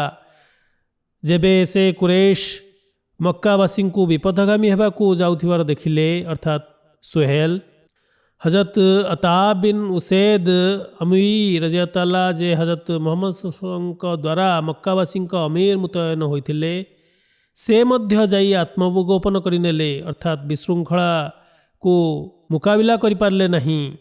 ଏପରି ସଙ୍କଟାପନ୍ନ ପରିସ୍ଥିତିରେ ହଜରତ ସୁହେଲ ବିନ୍ ଉମରୋ ଭାଷଣ ଦେବା ପାଇଁ ଛିଡ଼ା ହେଲେ ଏବଂ କହିଲେ, ହେ କୁରେଶ ଦଳ, ତୁମେ ଶେଷରେ ଇସଲାମ ଧର୍ମ ଗ୍ରହଣ କଲ, ଆଉ ଏବେ ସର୍ବପ୍ରଥମେ ଏଥିରୁ ବିମୁଖତା ଅବଲମ୍ବନ କରିବାକୁ ବାହାରିଛ। ଏପରି କଦାପି ହେବ ନାହିଁ। ଆଲ୍ଲାହଙ୍କ ରାଣ, ଏହି ଧର୍ମ ସେହିପରି ପରିବ୍ୟାପ୍ତ ହେବ ଯେପରି ଚନ୍ଦ୍ର ଓ ସୂର୍ଯ୍ୟ ଉଦୟ ହେବାରୁ ଅସ୍ତଯିବା ପର୍ଯ୍ୟନ୍ତ ପରିବ୍ୟାପ୍ତ ହୋଇଥାନ୍ତି। ଏପରି ସୁହେଲ ଏକ ସୁଦୀର୍ଘ ଭାଷଣ ଦେଲେ ଆଉ ତାହା ମକ୍କାବାସୀଙ୍କୁ ପ୍ରଭାବିତ କରିଥିଲା ଓ ସେମାନେ ନିଜର ଧର୍ମ ପରିବର୍ତ୍ତନ କରିନଥିଲେ, ଇସଲାମ ଧର୍ମରୁ ବିରତ ହୋଇନଥିଲେ। ହଜରତ ଅତା ବିନ୍ ଉସୈଦ ରଜିୟଲ୍ଲାହୁ ଯେ କି ଆତ୍ମଗୋପନ କରିନେଇଥିଲେ, ତାପରେ ଅର୍ଥାତ୍ ସୁହେଲଙ୍କ ଭାଷଣ ପରେ ତାଙ୍କୁ ଡକାଗଲା ଓ କୁରେଶବାସୀ ଇସଲାମ ଧର୍ମରେ ପ୍ରତିଷ୍ଠିତ ରହିଲେ। ପୁନଶ୍ଚ ଉତବା ଓ ମୁଆତ୍ତିବ୍ର ଇସଲାମ ଧର୍ମ ଗ୍ରହଣ କରିବା ସଂକ୍ରାନ୍ତରେ ଚର୍ଚ୍ଚା ବା ବର୍ଣ୍ଣନା ଉଲ୍ଲେଖ ରହିଛି। ହଜରତ ଅବ୍ବାସ ରଜିୟଲ୍ଲାହୁ ବର୍ଣ୍ଣନା କରନ୍ତି, ଯେତେବେଳେ ମକ୍କା ବିଜୟ ହେଲା, ହୁଜୁର ସଲ୍ଲଲ୍ଲାହୁ ଆଲାଇହି वसल्लम ମକ୍କା ବିଜୟ ଦିନ ମୋତେ କହିଲେ, ହେ ଅବ୍ବାସ, ତୁମର ପୁତୁରା ଅର୍ଥାତ୍ ଅବୁ ଲହାବର ପୁତ୍ର ଉତବା ଓ ମୁଆତ୍ତିବ୍ କେଉଁଠି ଅଛନ୍ତି? ମୁଁ ଉତ୍ତର ଦେଲି, ମୁଁ ସେମାନଙ୍କୁ ଦେଖି ନାହିଁ। ସମ୍ଭବତଃ ସେମାନେ ଅନ୍ୟ ଅବିଶ୍ୱାସକାରୀଙ୍କ ପରି ସମ୍ପର୍କ ଛିନ୍ନ କରିଦେଇଛନ୍ତି। ହୁଜୁର ସଲ୍ଲଲ୍ଲାହୁ ଆଲାଇହି वसल्लम କହିଲେ, ହେ ଅବ୍ବାସ, ତୁମେ ସେମାନଙ୍କୁ ମୋ ପାଖକୁ ଧରି ଆଣ। ହଜରତ ଅବ୍ବାସ ରଜିୟଲ୍ଲାହୁ ଓଟ କିମ୍ବା ଅଶ୍ୱ ଉପରେ ଆରୋହଣ କଲେ ଓ ଉର୍ନା ନାମକ ସ୍ଥାନକୁ ଚାଲିଗଲେ। ଏହି ସ୍ଥାନ ଆରଫାତ ନିକଟବର୍ତ୍ତୀ ଏକ ଉପତ୍ୟକା। ହଜରତ ଅବ୍ବାସ ରଜିୟଲ୍ଲାହୁ ସେମାନଙ୍କୁ ଧରି ହୁଜୁର ସଲ୍ଲଲ୍ଲାହୁଙ୍କ ସମ୍ମୁଖରେ ଉପସ୍ଥିତ ହେଲେ। ହୁଜୁର ସେମାନଙ୍କୁ ଇସଲାମ ଧର୍ମ ସ୍ୱୀକାର କରିବା ନିମନ୍ତେ ଆମନ୍ତ୍ରିତ କଲେ। ସେମାନେ ଇସଲାମ ଧର୍ମ ସ୍ୱୀକାର କରିନେଲେ ଓ ବୟତ କରିନେଲେ। ତାପରେ ହୁଜୁର ଛିଡ଼ା ହେଲେ ଓ ସେମାନଙ୍କର ହାତ ଧରିଲେ ଓ ସେମାନଙ୍କୁ ମୁଲତାଜିମ୍ ଠାକୁ ନେଇ ଆସିଲେ। ମୁଲତାଜିମ୍ ହଜରେ ଅସ୍ୱଦ ଓ ଖାନା କାବାର ଦ୍ୱାର ମଧ୍ୟବର୍ତ୍ତୀ ସ୍ଥାନର ଏକ ପ୍ରାଚୀର, ବୈତୁଲ୍ଲାର ପ୍ରାଚୀର କାନ୍ଥ, ଏହା ସହିତ ସଂଲଗ୍ନ ହୋଇ ଦୁଆ କରିବା ସୁନ୍ନତ ଅଟେ, ଅର୍ଥାତ୍ ଅନୁସୂତ ପ୍ରନ୍ଥା। ହୁଜୁର ସଲ୍ଲଲ୍ଲାହୁ ଆଲାଇହି वसल्लम ମଧ୍ୟ ଏହିପରି କରିଥିଲେ। ମୁଲତାଜିମ୍ ହେଉଛି ଦୁଆ ସ୍ୱୀକୃତ ହେବାର ବିଶେଷ ସ୍ଥାନ ଏବଂ ଏଠାରେ ଦୁଆ ସ୍ୱୀକୃତ ହୋଇଥାଏ। ହୁଜୁର ସଲ୍ଲଲ୍ଲାହୁ ଆଲାଇହି वसल्लम କିଛି ସମୟ ପର୍ଯ୍ୟନ୍ତ ଦୁଆ କଲେ ଓ ପୁନଃ ଫେରିଆସିଲେ। ହୁଜୁର ସଲ୍ଲଲ୍ଲାହୁ ଆଲାଇହି वसल्लमଙ୍କ ମୁଖମଣ୍ଡଳରେ ପ୍ରସନ୍ନତା ଭାବ ପ୍ରସ୍ଫୁଟିତ ହେଉଥିଲା। ହଜରତ ଅବ୍ବାସ ରଦିୟଲ୍ଲାହୁ ହୁଜୁର ସଲ୍ଲଲ୍ଲାହୁ ଆଲାଇହି वसल्लमଙ୍କୁ ଏଭଳି ଆନନ୍ଦିତ ଦେଖି କହିଲେ, ହେ ଆଲ୍ଲାହଙ୍କ ବାର୍ତ୍ତାବହ, ମୁଁ ନିଜ ଚଚାଙ୍କ ଏହି ଦୁଇ ପୁତ୍ରକୁ ନିଜର ପାଳନକର୍ତ୍ତାଙ୍କ ଠାରୁ ମାଗିଥିଲି, ତେଣୁ ମୋର ପାଳନକର୍ତ୍ତା ମୋତେ ଏହି ଦୁଇଟି ପୁତ୍ର ପ୍ରଦାନ କରିଦେଲେ। ପୁନଶ୍ଚ ସଫୱାନ ବିନ୍ ଉମയ്ୟାର ଇସଲାମ ଧର୍ମ ସ୍ୱୀକାର କରିବାର ଘଟଣା ବର୍ଣ୍ଣିତ ରହିଛି। ସଫୱାନ ବିନ୍ ଉମയ്ୟା ମକ୍କାର ଅଧିପତି ଉମയ്ୟା ଖଲ୍ଙ୍କ ପୁତ୍ର ଥିଲା। ଅଶିକ୍ଷିତ ଯୁଗରେ କୁରୈଶମାନଙ୍କର ଶିଷ୍ଟ ଓ ସଭ୍ୟ ଲୋକମାନଙ୍କ ମଧ୍ୟରୁ ଅନ୍ୟତମ ଥିଲା ସେ। ସଫୱାନ ବିନ୍ ଉମയ്ୟା ଉଚ୍ଚ ଭାଷୀ ଓ ଆଳଙ୍କରିକ ଭାଷାରେ କଥାବାର୍ତ୍ତା କରୁଥିବା ବ୍ୟକ୍ତି ଥିଲା। ସେ ଇସଲାମ ଧର୍ମର ଘୋର ଶତ୍ରୁ ଥିଲା। ସେ ମକ୍କାରେ ମୁସଲମାନମାନଙ୍କୁ ନିର୍ଯାତନା ଦେବା ଓ ତାଙ୍କୁ କଷ୍ଟ ଦେବା ତାହାର କାମ ଥିଲା। ବଦର ଯୁଦ୍ଧ ପରେ ସେ ନବୀ କରୀମ ସଲ୍ଲଲ୍ଲାହୁ ଆଲାଇହି वसल्लमଙ୍କୁ ହତ୍ୟା କରିବାର ଷଡ଼ଯନ୍ତ୍ର ମଧ୍ୟ ରଚିଥିଲା। ଏହି କାର୍ଯ୍ୟ ପାଇଁ ସେ ଉମେର ବିନ୍ ୱାହବଙ୍କୁ ପ୍ରସ୍ତୁତ କରିଥିଲା, କିନ୍ତୁ ସଫୱାନ ବିନ୍ ଉମയ്ୟା ସେହି ଲୋକମାନଙ୍କ ମଧ୍ୟରେ ଅନ୍ତର୍ଭୁକ୍ତ ନଥିଲା ଯେଉଁମାନଙ୍କୁ ସଂହାର କରିବା ନିମନ୍ତେ ଆଦେଶ ଜାରି କରାଯାଇଥିଲା। ତଥାପି ସେ ଭୟ ଓ ଦ୍ୱନ୍ଦ୍ୱଗ୍ରସ୍ତ ହୋଇ ମକ୍କାରୁ ପଳାୟନ କରିଥିଲା। ସଫୱାନ ବିନ୍ ଉମയ്ୟା ଲୋହିତ ସାଗର ଦେଇ ଜଦ୍ଦା ଅଭିମୁଖେ ପଳାୟନ କରିଥିଲା। ଉମେର ବିନ୍ ୱାହବ ଯେ କି ତାର ବନ୍ଧୁ ଥିଲେ, ସେ ଇସଲାମ ଧର୍ମ ସ୍ୱୀକାର କରିସାରିଥିଲେ। ସେ ଉମେର ଯାହାକୁ ସଫୱାନ ବିନ୍ ଉମയ്ୟା କହି ହୁଜୁର ସଲ୍ଲଲ୍ଲାହୁ ଆଲାଇହି वसल्लमଙ୍କୁ ହତ୍ୟା କରିବା ନିମନ୍ତେ ମଦିନା ପ୍ରେରଣ କରିଥିଲା ଯେ, ହେ ଉମେର, ତୁମେ ଯଦି ମୁହମ୍ମଦ ସଲ୍ଲଲ୍ଲାହୁ ଆଲାଇହି वसल्लमଙ୍କୁ ହତ୍ୟା କରିଦିଅ ତେବେ ମୁଁ ତୁମର ସନ୍ତାନ ଓ ତୁମ ପରିବାରର ପ୍ରତିପୋଷଣ କରିବି, ତାଙ୍କର ଦାୟିତ୍ୱ ତୁଲାଇବି। କିନ୍ତୁ ଉମେର ଯେତେବେଳେ ମଦିନାରେ ପହଞ୍ଚିଲା ସେତେବେଳେ ନବୀ କରୀମ ସଲ୍ଲଲ୍ଲାହୁ ଆଲାଇହି वसल्लमଙ୍କୁ ଉମେରର ଯୋଜନା ସମ୍ପର୍କରେ ଜ୍ଞାତ ହୋଇଯାଇଥିଲା ଆଉ ତାହାକୁ ଦେଖି ସେ ସେହି ମୁହୂର୍ତ୍ତରେ ହିଁ ଇସଲାମ ଧର୍ମ ସ୍ୱୀକାର କରିନେଇଥିଲା। ବର୍ତ୍ତମାନ ମକ୍କା ବିଜୟ ଅବସରରେ ଉମେର ନିଜର ବନ୍ଧୁ ସଫୱାନର ଇସଲାମ ଧର୍ମ ଗ୍ରହଣ କରିବା ନିମନ୍ତେ ଅଭିଳାଷୀ ଥିଲା। ହଜରତ ଉମେର ବିନ୍ ୱାହବ ହୁଜୁର ସଲ୍ଲଲ୍ଲାହୁ ଆଲାଇହି वसल्लमଙ୍କ ସେବାରେ ଉପସ୍ଥିତ ହେଲେ ଏବଂ କହିଲେ, ହେ ଆଲ୍ଲାହଙ୍କ ବାର୍ତ୍ତାବହ, ସଫୱାନ ମୋ ସମ୍ପ୍ରଦାୟର ଅଧିପତି, ଆପଣ ତାହାକୁ ସୁରକ୍ଷା ପ୍ରଦାନ କରନ୍ତୁ, କାରଣ ସେ ଆପଣଙ୍କ ଭୟରେ ଏଠାରୁ ପଳାୟନ କରିଯାଇଛି। ଏଥିରେ ହୁଜୁର ସଲ୍ଲଲ୍ଲାହୁ ଆଲାଇହି वसल्लम କହିଲେ, ହେ ଉମେର, ସଫୱାନକୁ ଆମେ ସୁରକ୍ଷା ପ୍ରଦାନ କଲୁ, ତାହାକୁ କୌଣସି ପ୍ରକାର ଭୟ ନାହିଁ। ଏହା ଶୁଣି ଉମେର କହିଲେ, ହେ ଆଲ୍ଲାହଙ୍କ ବାର୍ତ୍ତାବହ, ଆପଣ ମୋତେ ନିଜର କୌଣସି ନିଦର୍ଶନ ପ୍ରଦାନ କରନ୍ତୁ, ମୁଁ ତାହାକୁ ନେଇ ଅର୍ଥାତ୍ ସେହି ଚିହ୍ନକୁ ନେଇ ସଫୱାନକୁ ଦେଖାଇବି ଯେ ଆପଣ ତାହାକୁ ସୁରକ୍ଷା ପ୍ରଦାନ କରିଦେଇଛନ୍ତି। ଏଥିରେ ହୁଜୁର ସଲ୍ଲଲ୍ଲାହୁ ଆଲାଇହି वसल्लम ନିଜର ପଗଡ଼ି ପ୍ରଦାନ କଲେ। ହଜରତ ଉମେର ତାହାକୁ ନେଇ ଯାତ୍ରା କଲେ ଏପର୍ଯ୍ୟନ୍ତ କି ସେ ସଫୱାନକୁ ଖୋଜିନେଲେ, ପାଇନେଲେ ଆଉ ତା ନିକଟରେ ପହଞ୍ଚି କହିଲେ, ହେ ସଫୱାନ, ମୁଁ ସେହି ମହାଅବତାର ହଜରତ ମୁହମ୍ମଦ ସଲ୍ଲଲ୍ଲାହୁ ଆଲାଇହି वसल्लमଙ୍କ ନିକଟରୁ ଆସିଛି, ଯିଏକି ଲୋକମାନଙ୍କ ଅପେକ୍ଷା ସର୍ବାଧିକ ପବିତ୍ର, ସର୍ବାଧିକ ଦୟା ପ୍ରଦର୍ଶନକାରୀ। ହେ ସଫୱାନ, ତୁମେ ନିଜକୁ ବିନାଶରେ ପକାଅ ନାହିଁ, ମୁଁ ତୁମ ନିମନ୍ତେ ତାଙ୍କ ନିକଟରୁ ସୁରକ୍ଷାର ବାର୍ତ୍ତା ନେଇ ଆସିଛି। ପ୍ରତ୍ୟୁତ୍ତରରେ ସଫୱାନ କହିଲା, ହେ ଉମେର, ଯେପର୍ଯ୍ୟନ୍ତ ତୁମେ ମୋତେ ହୁଜୁର ସଲ୍ଲଲ୍ଲାହୁ ଆଲାଇହି वसल्लमଙ୍କର କୌଣସି ନିଦର୍ଶନ ଦେଖାଇ ନାହଁ, ସେ ପର୍ଯ୍ୟନ୍ତ ମୁଁ ତମ କଥାରେ ବିଶ୍ୱାସ କରିବି ନାହିଁ, ନା ମକ୍କାକୁ ଫେରିବି। ଏଥିରେ ହଜରତ ଉମେର ତାଙ୍କୁ ହୁଜୁର ସଲ୍ଲଲ୍ଲାହୁ ଆଲାଇହି वसल्लमଙ୍କ ସେହି ପଗଡ଼ିଟି ପ୍ରଦାନ କଲେ। ତାହାକୁ ଦେଖି ସଫୱାନ ତାଙ୍କ ସହିତ ମକ୍କା ଫେରିଆସିଲେ। ସଫୱାନ ଯେତେବେଳେ ହୁଜୁର ସଲ୍ଲଲ୍ଲାହୁ ଆଲାଇହି वसल्लमଙ୍କ ସମ୍ମୁଖରେ ଉପସ୍ଥିତ ହେଲେ ସେତେବେଳେ ହୁଜୁର ମସଜିଦରେ ନିଜର ସାହାବାମାନଙ୍କୁ ନମାଜ ପାଠ କରାଉଥିଲେ। ଯେତେବେଳେ ହୁଜୁର ସଲାମ ଫେରିନେଲେ ସେତେବେଳେ ସଫୱାନ ଉଚ୍ଚସ୍ୱରରେ କହିଲା, ହେ ମହମ୍ମଦ, ଉମେର ମୋ ପାଖକୁ ଆପଣଙ୍କର ଚଦର ନେଇ ଆସିଛି, ଅର୍ଥାତ୍ ପଗଡ଼ି ନେଇ ଆସିଛି, ଯେ ଆପଣ ମୋତେ ସୁରକ୍ଷା ପ୍ରଦାନ କରିଦେଇଛନ୍ତି। ଏଥିରେ ହୁଜୁର ସല്ലଲ୍ଲାହୁ ଆଲାଇହି वसल्लम କହିଲେ, ସେ ଠିକ୍ କହୁଛି। ଏଥିରେ ସଫୱାନ କହିଲା, ହେ ଆଲ୍ଲାହଙ୍କ ବାର୍ତ୍ତାବହ, ମୋତେ 2 ମାସ ସମୟ ଦିଅନ୍ତୁ। ବର୍ତ୍ତମାନ ମୁଁ ଇସଲାମ ଧର୍ମ ସ୍ୱୀକାର କରିବାକୁ ଚାହୁଁନାହିଁ। ହୁଜୁର ତାହାକୁ କହିଲେ, 2 ମାସ କ'ଣ, ତୁମେ 4 ମାସ ନିଅ। ମୁଁ ଆଶା କରୁଛି ଯେ ତୁମେ ଏହି ଅବଧି ମଧ୍ୟରେ ଇସଲାମ ଧର୍ମ ସ୍ୱୀକାର କରିନେବ। ସୁତରାଂ ସଫୱାନ ମୁଶ୍ରିକ ଅବସ୍ଥାରେ ମକ୍କାରେ ରହିବାକୁ ଲାଗିଲା। ଯେତେବେଳେ ହୁଜୁର ସല്ലଲ୍ଲାହୁ ଆଲାଇହି वसल्लमଙ୍କର ହୱାଜିନ୍ ସମ୍ପ୍ରଦାୟ ସହିତ ଯୁଦ୍ଧ ହୋଇଥିଲା ଆଉ ସେଥିରେ ବିଜୟ ହେବା ପରେ ଯେଉଁ ମାଲେ ଗନିମତ ବଣ୍ଟା ଯାଇଥିଲା, ସେଥିରେ ସେହି ଧନ ସମ୍ପତ୍ତିକୁ ଦେଖି ସଫୱାନ ଆଚମ୍ବିତ ହୋଇଯାଇଥିଲା। ଅର୍ଥାତ୍ ଗୋଟିଏ ଘାଟିରେ ଛେଳି ମେଣ୍ଢାରେ ପରିପୂର୍ଣ୍ଣ ଘାଟିକୁ ଦେଖି ସେ ବିସ୍ମୟ ହୋଇଥିଲା। ଆଉ ସେ କହିଲା, ହେ ଆଲ୍ଲାହଙ୍କ ବାର୍ତ୍ତାବହ, ମୋତେ ଏହି ଦୃଶ୍ୟ ଦ୍ୱନ୍ଦ୍ୱରେ ପକାଇ ଦେଇଛି। ହୁଜୁର ସല്ലଲ୍ଲାହୁ ଆଲାଇହି वसल्लम କହିଲେ, ହେ ସଫୱାନ, ଏହି ଘାଟି ଓ ଘାଟିରେ ଥିବା ଯାହା କିଛି ରହିଛି ସେ ସବୁ ତୁମର।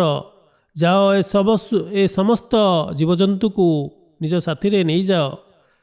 ବର୍ତ୍ତମାନ ତୁମେ ତାହାର ଅଧିପତି। ସଫୱାନ ସେ ସମସ୍ତ ଜୀବଜନ୍ତୁକୁ ଧରି ନିଜ ସାଥିରେ ନେଇଗଲେ ଏବଂ କହିଲେ, ଅବତାରଙ୍କ ଆତ୍ମା ଯେପରି ଉତ୍ତମ ପନ୍ଥା ଦ୍ୱାରା ପରୋପକାରୀ ହୋଇ ଉଦାରତା ପ୍ରଦର୍ଶନ କରିଥାଏ, ସେପରି ଉଦାରତା ଅନ୍ୟ କୌଣସି ବ୍ୟକ୍ତିଠାରେ ଦେଖିବାକୁ ମିଳୁନାହିଁ। ତାପରେ ସେ ସାକ୍ଷ୍ୟ ଦେଇଥିଲେ ଯେ ଅଲ୍ଲାହଙ୍କ ବ୍ୟତୀତ ଅନ୍ୟ କେହି ଉପାସ୍ୟ ନୁହନ୍ତି ଆଉ ହଜରତ ମୁହମ୍ମଦ ମୁସ୍ତଫା ସଲ୍ଲଲ୍ଲାହୁ ଆଲାଇହି वसल्लम ଆଲ୍ଲାହ ତାଆଲାଙ୍କର ଭକ୍ତ ଓ ତାଙ୍କର ବାର୍ତ୍ତାବହ। ସଫୱାନ ସେହି ସ୍ଥାନରେ ଇସଲାମ ଧର୍ମ ଗ୍ରହଣ କରିଥିଲେ ଆଉ 42 ହିଜରୀରେ ହଜରତ ମୁଆୱିୟା ରଦିୟଲ୍ଲାହୁଙ୍କ ଖିଲାଫତ କାଳରେ ସେ ମୃତ୍ୟୁବରଣ କରିଥିଲେ। କେତେକ ଇତିହାସବିତ୍ କୁହନ୍ତି ଯେ ସଫୱାନ ହଜରତ ଉସ୍ମାନ ରଦିୟଲ୍ଲାହୁଙ୍କ ଶାସନ କାଳରେ ଶହୀଦ ହୋଇଯାଇଥିଲେ। ମକ୍କା ବିଜୟ ଅବସରରେ ଇସଲାମ ଧର୍ମ ସ୍ୱୀକାର କରିଥିବା ଏହି ଅଧିପତିମାନଙ୍କ ମଧ୍ୟରୁ ଅନେକ ଅଧିପତି ପରବର୍ତ୍ତୀ କାଳରେ ନିଜ ଜୀବନରେ ଏକ ଅଦ୍ଭୁତପୂର୍ଣ୍ଣ ପରିବର୍ତ୍ତନ ସୃଷ୍ଟି କରିଦେଇଥିଲେ। ହଜରତ ମୁସଲିମ ମଉଦ ରଦିୟଲ୍ଲାହୁ ଏହି ଘଟଣାର ଚର୍ଚ୍ଚା କରି କୁହନ୍ତି, ହଜରତ ଉମର ରଦିୟଲ୍ଲାହୁ ଏକଦା ନିଜର ଖିଲାଫତ ଶାସନ କାଳରେ ଯେତେବେଳେ ମକ୍କା ଆସିଲେ, ସେତେବେଳେ ସହରର ବଡ଼ ବଡ଼ ଆଭିଜାତ୍ୟ ଓ ସମ୍ଭ୍ରାନ୍ତ ପରିବାରର ଅଧିପତିମାନେ ହଜରତ ଉମର ରଦିୟଲ୍ଲାହୁଙ୍କୁ ଭେଟିବା ନିମନ୍ତେ ଆସିଲେ। ସେହି ଅଧିପତିମାନଙ୍କ ମଧ୍ୟରେ ଏହି ଧାରଣା ଥିଲା ଯେ ହଜରତ ଉମର ରଦିୟଲ୍ଲାହୁ ଆମର ବଂଶ ସହିତ ଭଲ ଭାବରେ ପରିଚିତ, ତେଣୁ ସେ ଆମ ବଂଶ ଓ ପରିବାର ପ୍ରତି ସମ୍ମାନ ପ୍ରଦର୍ଶନ କରିବେ। ଆମମାନଙ୍କର ଯେଉଁ ସମ୍ମାନ ଓ ମର୍ଯ୍ୟାଦା ହଜିଯାଇଛି ତାହା ଆମକୁ ପୁନଃ ଫେରସ୍ତ କରିବେ ଆଉ ଆମେ ତାହା ପୁନଃ ଫେରି ପାଇବୁ। ସୁତରାଂ ସେ ହୁଜୁର ସଲ୍ଲଲ୍ଲାହୁଙ୍କୁ ସାକ୍ଷାତ କରିବା ପାଇଁ ଆସିଲେ ଏବଂ ସେମାନେ ହଜରତ ଉମର ରଦିୟଲ୍ଲାହୁଙ୍କ ସହିତ କଥାବାର୍ତ୍ତା ହେଉଥିଲେ ଯେ ସେହି ସଭାକୁ ହଜରତ ବିଲାଲ ରଦିୟଲ୍ଲାହୁ ଆସିଗଲେ। କିଛି ସମୟ ବିତି ନଥିଲା ଯେ ହଜରତ ଖବ୍ବାବ ରଦିୟଲ୍ଲାହୁ ମଧ୍ୟ ଆସି ପହଞ୍ଚିଲେ। ଏହିପରି ଭାବରେ ଜଣକ ପରେ ଆଉ ଜଣେ ଦାସ ଆସି ପହଞ୍ଚିଗଲେ। ଅର୍ଥାତ୍ ଇସଲାମ ଧର୍ମ ପୂର୍ବରୁ ଯେଉଁମାନେ କି କ୍ରୀତଦାସ ଥିଲେ ସେମାନେ ଆସି ପହଞ୍ଚିଗଲେ। ଏହି ଦାସମାନେ ହେଉଛନ୍ତି ସେହି ବ୍ୟକ୍ତି ଯେ କି ଆଗରୁ ବସିଥିବା ସେହି ଅଧିପତିମାନଙ୍କର ହିଁ ଦାସ ଥିଲେ ଏବଂ ସେହି ଅଧିପତିମାନଙ୍କ ପିତୃପୁରୁଷମାନେ ତାଙ୍କୁ ଦାସ ରୂପେ ରଖିଥିଲେ। ସେ ଯାହା ହେଉ ଅଧିପତିମାନେ ବସିଥିଲେ ଯେ ଏହି ସମସ୍ତ ଦାସମାନେ କୁରେଶର ଅଧିପତିଙ୍କର ନିକଟକୁ ଆସିଲେ। ତାଙ୍କର ଶକ୍ତି ସାମର୍ଥ୍ୟ କ୍ଷମତା ରହିଥିଲା ସେତେବେଳେ, ଯାହାଫଳରେ ସେମାନେ ଏମାନଙ୍କ ଉପରେ ଅକଥନୀୟ ଅନ୍ୟାୟ ଅତ୍ୟାଚାର ଓ ନିର୍ଯାତନା କରୁଥିଲେ। ଯେତେବେଳେ ପ୍ରତ୍ୟେକ ଦାସ ସଭାକୁ ଆସିଲା ସେତେବେଳେ ହଜରତ ଉମର ରଦିୟଲ୍ଲାହୁ ପ୍ରତ୍ୟେକ ଦାସକୁ ସ୍ୱାଗତ ଜଣାଇଲେ। ହଜରତ ମୁସଲିମ ମଉଦ ରଦିୟଲ୍ଲାହୁ ଉଲ୍ଲେଖ କରିଛନ୍ତି, ହଜରତ ଉମର ରଦିୟଲ୍ଲାହୁ ପ୍ରତ୍ୟେକ ଦାସର ଆଗମନରେ ତାକୁ ଏପରି ସ୍ୱାଗତ ଜଣାଉଥିଲେ ଯେପରି ସେହି ଦାସ ବର୍ତ୍ତମାନ ଜଣେ ଅଧିପତି। ତେବେ ହଜରତ ଉମର ରଜାତଲା ସେହି କ୍ରୀତଦାସମାନଙ୍କୁ ସ୍ଥାନ ଦେଇ ଉକ୍ତ ଧନବାନ ବ୍ୟକ୍ତିମାନଙ୍କୁ ପଛକୁ ଘୁଞ୍ଚି ଯିବାକୁ କହୁଥିଲେ। ଏଥିରେ ସେମାନେ ପଛକୁ ଘୁଞ୍ଚି ଚାଲିଥିଲେ। ଶେଷରେ ଏପରି ଅବସ୍ଥା ହେଲା ଯେ ସେହି ଧନାଢ଼୍ୟ ବ୍ୟକ୍ତିମାନଙ୍କର ସ୍ଥାନ ଜୋତା ନିକଟରେ ଯାଇ ପହଞ୍ଚିଗଲା ଏବଂ ସେମାନଙ୍କୁ ଜୋତା ଉପରେ ବସିବାକୁ ପଡ଼ିଥିଲା। ଏହାକୁ ସେମାନେ ଆଉ ସହ୍ୟ ନ କରିପାରି ସେଠାରୁ ଉଠି ଚାଲି ଆସିଲେ, ବାହାରକୁ ଚାଲି ଆସିଲେ। ବାହାରକୁ ଯାଇ ସେମାନେ ପରସ୍ପର ସହିତ ପରସ୍ପର ଉପରେ ଆରୋପ ପ୍ରତ୍ୟାରୋପ କରିବା ଆରମ୍ଭ କଲେ ଯେ ଆଜି ଆମକୁ କିପରି ନିନ୍ଦା, ଅପବାଦ, ଅନାଦର ଓ ତିରସ୍କାର ସହ୍ୟ କରିବାକୁ ପଡ଼ିଲା। ସେତେବେଳେ ସେମାନଙ୍କ ମଧ୍ୟରୁ ଜଣେ ଯୁବକ କହିଲା, ତେବେ ଏଥିରେ ହଜରତ ଉମର ରଜିୟଲ୍ଲାହୁଙ୍କର କ'ଣ ବା ଦୋଷ? ଏହା ତ ଆମ ପିତୃ ପିତାମହଙ୍କ କର୍ମଫଳ, ଯାହା ଆମକୁ ଆଜି ଭୋଗ କରିବାକୁ ପଡ଼ୁଅଛି। ଏକଥା ଶୁଣିବା ପରେ ସେମାନେ ପରସ୍ପରକୁ କହିଲେ, ତେବେ ଏହି ଅପମାନର କାଳିମାକୁ ଦୂର କରିବାର କୌଣସି ଉପାୟ ଅଛି କି? ତହୁଁ ସେମାନେ ଆପୋଷରେ ପରାମର୍ଶ କଲେ ଓ ହଜରତ ଉମର ରଜିୟଲ୍ଲାହୁଙ୍କ ନିକଟରେ ପୁନର୍ବାର ଉପସ୍ଥିତ ହେଲେ। ଆଉ ଯେତେବେଳେ ସେମାନେ ନିଜ ସମସ୍ୟା ରଖିଲେ, ସେତେବେଳେ ହଜରତ ଉମର ରଜିୟଲ୍ଲାହୁ ମଧ୍ୟ ଏପରି ଭାବବିହ୍ୱଳ ହୋଇପଡ଼ିଲେ ଯେ ତାଙ୍କୁ କିଛି କହିବା ପାଇଁ ମଧ୍ୟ ସାମର୍ଥ୍ୟ ହେଲା ନାହିଁ। ଅର୍ଥାତ୍ ରୋଦନ କରୁଥିଲେ ହୁଜୁର। କେବଳ ନିଜ ହସ୍ତ ଉଠାଇ ଉତ୍ତର ଦିଗ ଆଡ଼କୁ ଇଙ୍ଗିତ କଲେ, ଯାହାର ତାତ୍ପର୍ଯ୍ୟ ଏହା ଥିଲା ଯେ ମକ୍କାର ଉତ୍ତର ଦିଗରେ ଅର୍ଥାତ୍ ସିରିଆ ଦେଶରେ ମୁସଲମାନମାନେ ଯୁଦ୍ଧ ଲଢ଼ୁଛନ୍ତି। ଯଦି ତୁମେ ସେଥିରେ ସାମିଲ ହୋଇଯାଅ, ତେବେ ସମ୍ଭବତଃ ତୁମର ପ୍ରାୟଶ୍ଚିତ ହୋଇଯିବ, ତୁମର ପାପ ଧୋଇ ହୋଇଯିବ। ସୁତରାଂ ସେମାନେ ସେଠାରୁ ଉଠିଲେ ଓ ଖୁବ୍ ଶୀଘ୍ର ସେହି ଯୁଦ୍ଧରେ ଯାଇ ସାମିଲ ହୋଇଗଲେ।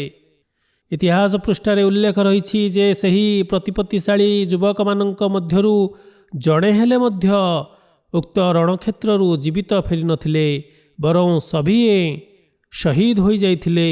ଏପରି ସେମାନେ ନିଜ ବଂଶରେ ଲାଗିଥିବା କାଳିମାକୁ ଦୂର କରିଦେଇଥିଲେ। ଏହା ବର୍ଣ୍ଣନା କରାଯାଏ ଯେ ୟର୍ମୁକ୍ ଯୁଦ୍ଧରେ ସେହି ଅଧିପତିମାନେ ପ୍ରଶଂସନୀୟ ଓ ଅବିଶ୍ୱସନୀୟ ସାହସିକତା ପ୍ରଦର୍ଶନ କରିଥିଲେ।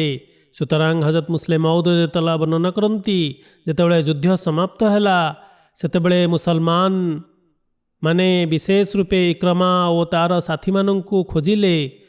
ମୁସଲମାନମାନେ ଏହା ଦେଖିବାକୁ ପାଇଲେ ଯେ ଏହି ଲୋକମାନଙ୍କ ମଧ୍ୟରୁ 12 ଜଣ ଲୋକ ଗମ୍ଭୀର ରୂପେ ଆହତ ହୋଇଛନ୍ତି। ସେମାନଙ୍କ ମଧ୍ୟରେ ଇକ୍ରମା ମଧ୍ୟ ସାମିଲ ଥିଲା।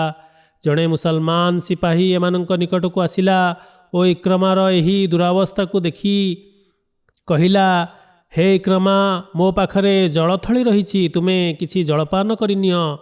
ଇକ୍ରମା ମୁହଁ ବୁଲାଇ ଦେଇ କହିଲା, ମୋ ପାଖରେ ପଡ଼ିଥିବା ଅନ୍ୟ ବ୍ୟକ୍ତିକୁ ଅର୍ଥାତ୍ ମୋ ବନ୍ଧୁକୁ ତାହା ପାନ କରାଅ, କାରଣ ସେ ଏହାର ଅଧିକ ଅଧିକାରୀ। ତାକୁ ଘୋର ତୃଷ୍ଣା ଲାଗୁଛି। ଯେଉଁ ଲୋକମାନେ ହୁଜୁର ସଲ୍ଲଲ୍ଲାହୁ ସେତେବେଳେ ସାହାଯ୍ୟ କରିଥିଲେ, ଯେତେବେଳେ ମୁଁ ହୁଜୁର ସଲ୍ଲଲ୍ଲାହୁଙ୍କର ଘୋର ବିରୋଧ କରିଥିଲି, ତେଣୁ ସେହି ସାହାଯ୍ୟ କରିଥିବା ଲୋକମାନଙ୍କର ସନ୍ତାନ ପାଣି ନ ପିଇ ମୃତ୍ୟୁବରଣ କରନ୍ତି, ତେବେ ମୁଁ ଜଳପାନ କରି କାହିଁକି ଜୀବିତ ରହିବି? ସେହି ଧନାଢ଼୍ୟ ଅଧିପତିମାନଙ୍କ ସନ୍ତାନମାନଙ୍କ ମଧ୍ୟରେ ବଳିଦାନ ଦେବାର ଏକ ନୂତନ ଓ ଅପୂର୍ବ ଉତ୍ସାହ ଓ ଜାଗରଣ ସୃଷ୍ଟି ହୋଇଯାଇଥିଲା। ସେଥିପାଇଁ ତାଙ୍କୁ ହଜରତ ଫଜଲ ବିନ୍ ଅବ୍ବାସ ରଜିୟଲ୍ଲାହୁଙ୍କୁ ଜଳପାନ କରାଇ ଦିଅ। ସେ ଯଦି ବଞ୍ଚିଯାଆନ୍ତି ତେବେ ତୁମେ ମୋ ପାଖକୁ ଜଳ ନେଇ ଆସିବ, ତାପରେ ମୁଁ ପାନ କରିନେବି। ସେହି ମୁସଲମାନ ବ୍ୟକ୍ତି ଅର୍ଥାତ୍ ହଜରତ ଫଜଲଙ୍କ ପାଖକୁ ସେ ଗଲେ। ସାହାବୀ ଜଣକ ହଜରତ ଫଜଲ ଅନ୍ୟ ଜଣେ ଆହତ ମୁସଲମାନ ଆଡ଼କୁ ଇଙ୍ଗିତ କଲେ ଏବଂ ତାକୁ ଜଳପାନ କରାଇବା ପାଇଁ କହିଲେ। ଏହିପରି ପ୍ରତ୍ୟେକ ଆହତ ବ୍ୟକ୍ତି ନିଜର ଅନ୍ୟ ଆହତ ବ୍ୟକ୍ତିକୁ ଜଳପାନ କରିବା ପାଇଁ ଇଙ୍ଗିତ କରୁଥିଲା ଓ ନିଜଠାରୁ ଅନ୍ୟକୁ ପ୍ରାଧାନ୍ୟ ଦେଉଥିଲା ଯେ ସେ ମୋଠାରୁ ଅଧିକ ଜଳର ଆବଶ୍ୟକ କରୁଛି।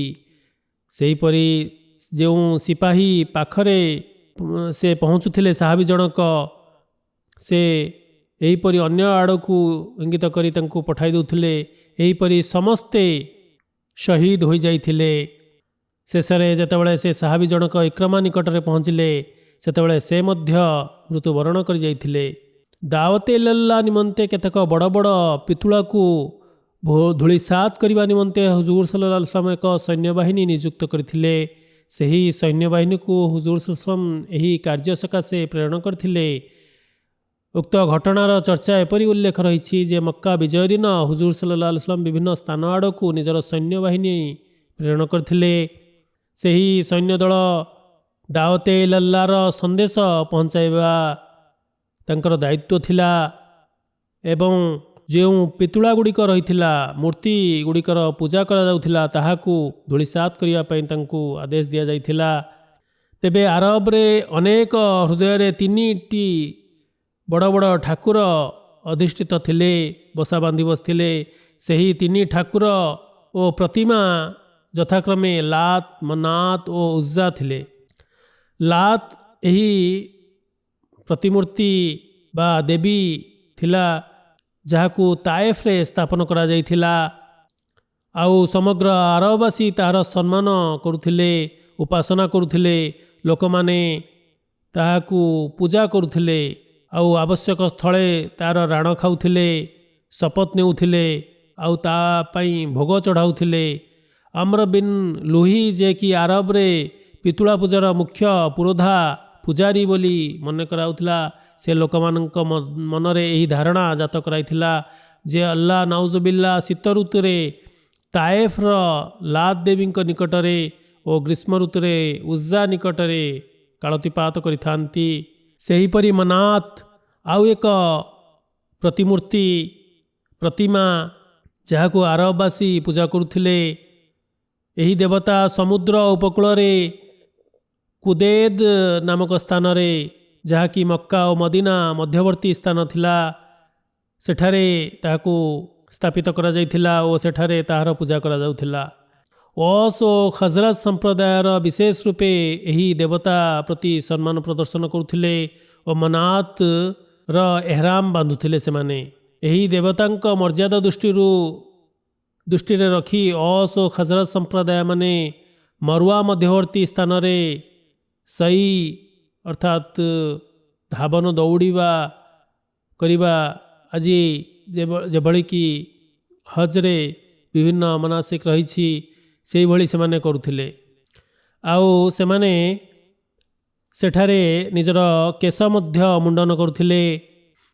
ସେହିପରି ଉଜ୍ଜା ଆଉ ଏକ ଦେବତା ବା ପ୍ରତିମୂର୍ତ୍ତି କୁରେଶରେ ପୂଜା ପାଉଥିଲେ। କୁରେଶମାନେ ଏକ ବଳିର ସ୍ଥାନ ମଧ୍ୟ ନିର୍ମାଣ କରିଥିଲେ। ଉକ୍ତ ସ୍ଥାନରେ ସେମାନେ ନିଜ ଜୀବର ବଳି ଦେଉଥିଲେ। ଲୋକମାନେ ଉକ୍ତ ଦେବତାର ନାମାନୁଯାୟୀ ନିଜ ଲୋକଙ୍କ ନାମକରଣ କରୁଥିଲେ ଓ ଉକ୍ତ ଦେବତାଙ୍କ ରାଣ ଖାଉଥିଲେ। ଆମ୍ର ବିନ୍ ଲୁହି, ଯିଏ ଆରବର ପିତୁଳା ଓ ପ୍ରତିମା ପୂଜକ ଥିଲା, ସେ ଲୋକମାନଙ୍କ ମନରେ ତାହା ପ୍ରତି କୁଧାରଣା ଓ ଅନ୍ଧବିଶ୍ୱାସ ସୃଷ୍ଟି କରିଦେଇଥିଲା ଓ ତାହାର ଲୋକମାନଙ୍କୁ ଭୟଭୀତ କରାଉଥିଲା ଲୋକଙ୍କୁ ଯେ ଉଜ୍ଜା ଏହିଭଳି କ୍ରୋଧିତ ହୋଇପାରେ, ଦଣ୍ଡ ଦେଇପାରେ ଓ ଶାସ୍ତି ଦେଇପାରେ। ଯେପରିକି ମୁଁ ପୂର୍ବେ ବର୍ଣ୍ଣନା କଲି ଯେ କୁରେଶମାନଙ୍କ ଧାରଣାରେ ଆଲ୍ଲାହ ତାଆଲା ନାଉଜୁବିଲ୍ଲା ବିଭିନ୍ନ ଋତୁରେ ଏହି ପିତୁଳା ପାଖରେ ସମୟ ଅତିବାହିତ କରୁଥିଲେ। ସେ ଯାହା ହେଉ, ଏହିପରି ବିଶ୍ୱାସ ଓ କୁଧାରଣାମାନ ସେମାନଙ୍କ ମନରେ ବସା ବାନ୍ଧି ରହିଥିଲା। ଯେପରିକି କାବା ଆଡ଼କୁ ଲୋକମାନେ ଉପହାର ଓ ଭେଟି ନେଇ ଆସିବେ। ଓହଦ୍ ଯୁଦ୍ଧ ଅବସରରେ ଅବୁ ସୁଫିଆନ ବିଜୟ ଖୁସିର ଯେଉଁ ସ୍ଲୋଗାନ ଦେଇଥିଲା, ସେଥିରେ ଏହି ଲାତ୍ ଓ ଉଜ୍ଜାର ମହିମା ଗାନ କରିଥିଲା, ତାଙ୍କର ବଡ଼ିମା ବଖାଣିଥିଲା, ସ୍ଲୋଗାନ ଦେଇଥିଲା ଯେ ଲାତ୍ ଆଉ ଉଜ୍ଜାର ଗରିମା ଊର୍ଦ୍ଧ୍ୱଗାମୀ ହେଉ। ଏହିପରି ଭାବରେ ଆରବବାସୀମାନେ ସାଧାରଣତଃ ଏହି 3 ଠାକୁରଙ୍କୁ ପୂଜା କରୁଥିଲେ। ସେହିପରି ଏହି 3 ଠାକୁରଙ୍କ ପ୍ରତି ସମ୍ମାନ ପ୍ରଦର୍ଶନ କରୁଥିଲେ ଲାତ୍ ବନୁ ସକିଫ୍ ନିମନ୍ତେ ବିଶେଷିତ ଥିଲା। ମନାତ୍ ଖଜରଜ ସମ୍ପ୍ରଦାୟ ପାଇଁ ଉଦ୍ଦିଷ୍ଟ ଥିଲା। ଆଲ୍ଲାହ ତାଆଲା ପବିତ୍ର କୁରାନରେ ଯେପରିକି ଦର୍ଶାଇଲେ, ଆଫରାଇତୁମୁଲ୍ ଲାତା ୱଲ୍ ଉଜ୍ଜା व मनात सालिसतल उखरा अलकुमुल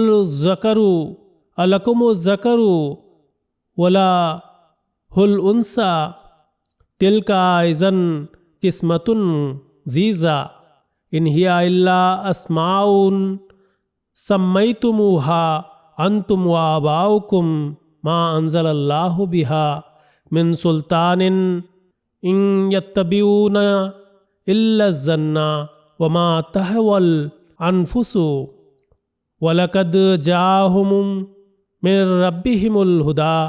अर्थात तुमे माने मध्य लात ओ उज्जा विषय वर्णना कर एवं एतद्व्यतीत तृतीय ठाकुर मनात विषय मध्य कौन तुमानंक पाई पुत्र ओ अल्लाहंक पाई कन्या रहिछंती। यह तो अत्यंत त्रुटिपूर्ण विषय। एगुड़िक केवल केतेक नाम मात्र जहाँ तुमने यह तुमानंकर पितृपितामह माने रखिछंती, नहेले एथिरे कोनोसी वास्तवता नहीं। अल्लाह ताला एही विग्रह मानंक पई कोनोसी प्रमाण अवतीर्ण करि नाहंती। सेमाने केवल एक संदेहर ओ इंद्रिय अभिलाषर अनुसरण करुछंती ओ सेमानंक निकटकू सेमानंक पालनकर्तांक ठारू सत्पथ आसी जाइछि, तथापि सेमाने बुझी पारु नाहंती। से जहा हेउ जेपरिकी मु वर्णना कली, मक्का विजयर तुरंत परे नबी करीम सल्लल्लाहु अलैहि वसल्लम पितुला मानंकर ठिकणा गुड़िकू धूलिसात करने निमंते आदेश देइथिले, कारण लोकमानंक हृदयरू जेभଳି एही प्रतिमा गुड़िकर भय और मर्यादा अपसरी जाऊ। एही तात्विकपूर्ण निष्पत्ति नेबा कल्याणमय साब्यस्त हैला, कारण सही प्रतिमूर्ति गुड़िक धूलिसात करने द्वारा लोकमानंक मनरू से प्रतिमूर्ति गुड़िक प्रति जो भय और डर रही ताहा समाप्त हैला। सेमानंकु एही विश्वास हेबाकु लागिला जे एकस्वरवादर धारणा ही सठिक। जेउ एकस्वरवाद संपर्क में मोहम्मद सल्लल्लाहु अलैहि वसल्लम शिक्षा उपस्थापन करिसंती, सेही विग्रह गुड़िक धूलिसात करागला। किपरि सेही स्थान गुड़िकू परिष्कार करागला, प्रतिक्रिया कौन हैला। प्रारंभ में कौनसी विद्रोह हैला नहीं। यार अवशिष्टांश इंशाअल्लाह ताला परवर्ती खुतबारे वर्णना करिबी। वर्तमान मु केतेक मृतक मानंकर नमाज जनाजा पाठ कराइबी और सेमानंकर उत्तम चरित्र चर्चा करिबी। सेथि मध्यरे प्रथम जनाजा हला चौधरी गुलाम कादिर साहेब, जे कि चौधरी अब्दुल गफूर साहेबकर सुपुत्र थिले। पाकिस्तान जामशोरा हैदराबाद रे से बास करुथिले। विगत दिन में 92 वर्ष बयस तांकर वियोग घटी। इन्ना लिल्लाहि व इन्ना इलैहि राजिऊन। स्वर्गत अब्दुल गफूर साहेब जमीदार परिवार व्यक्ति थिले। 1900 मसीहार प्रथम दशक से स्थानांतरित होइथिले। जमात और खिलाफत प्रति तांकर आंतरिकता बेस गभीर रही। 1942 मसीह से कादियान जाइथिले। कादियान रे चौधरी साहेब पाकिस्तान प्रवास पर्यंत शिक्षा हासिल करथिले, अर्थात 47 मसीहा पर्यंत। सेठारे वरिष्ठ व्यक्ति तथा साहबानंक पुण्य साहचर्यतारू से उपकृत होइथिले। तापरे से चिनोट ओ रबुआ आसीथिले। तत्पर से निज जीवन को उत्सर्ग करथिले। युगांडा रे 2 वर्ष पर्यंत एक प्रकल्प रे से सेवा संपादन करथिले। जमात अहमदियार जड़े साहसी सुपुत्र थिले।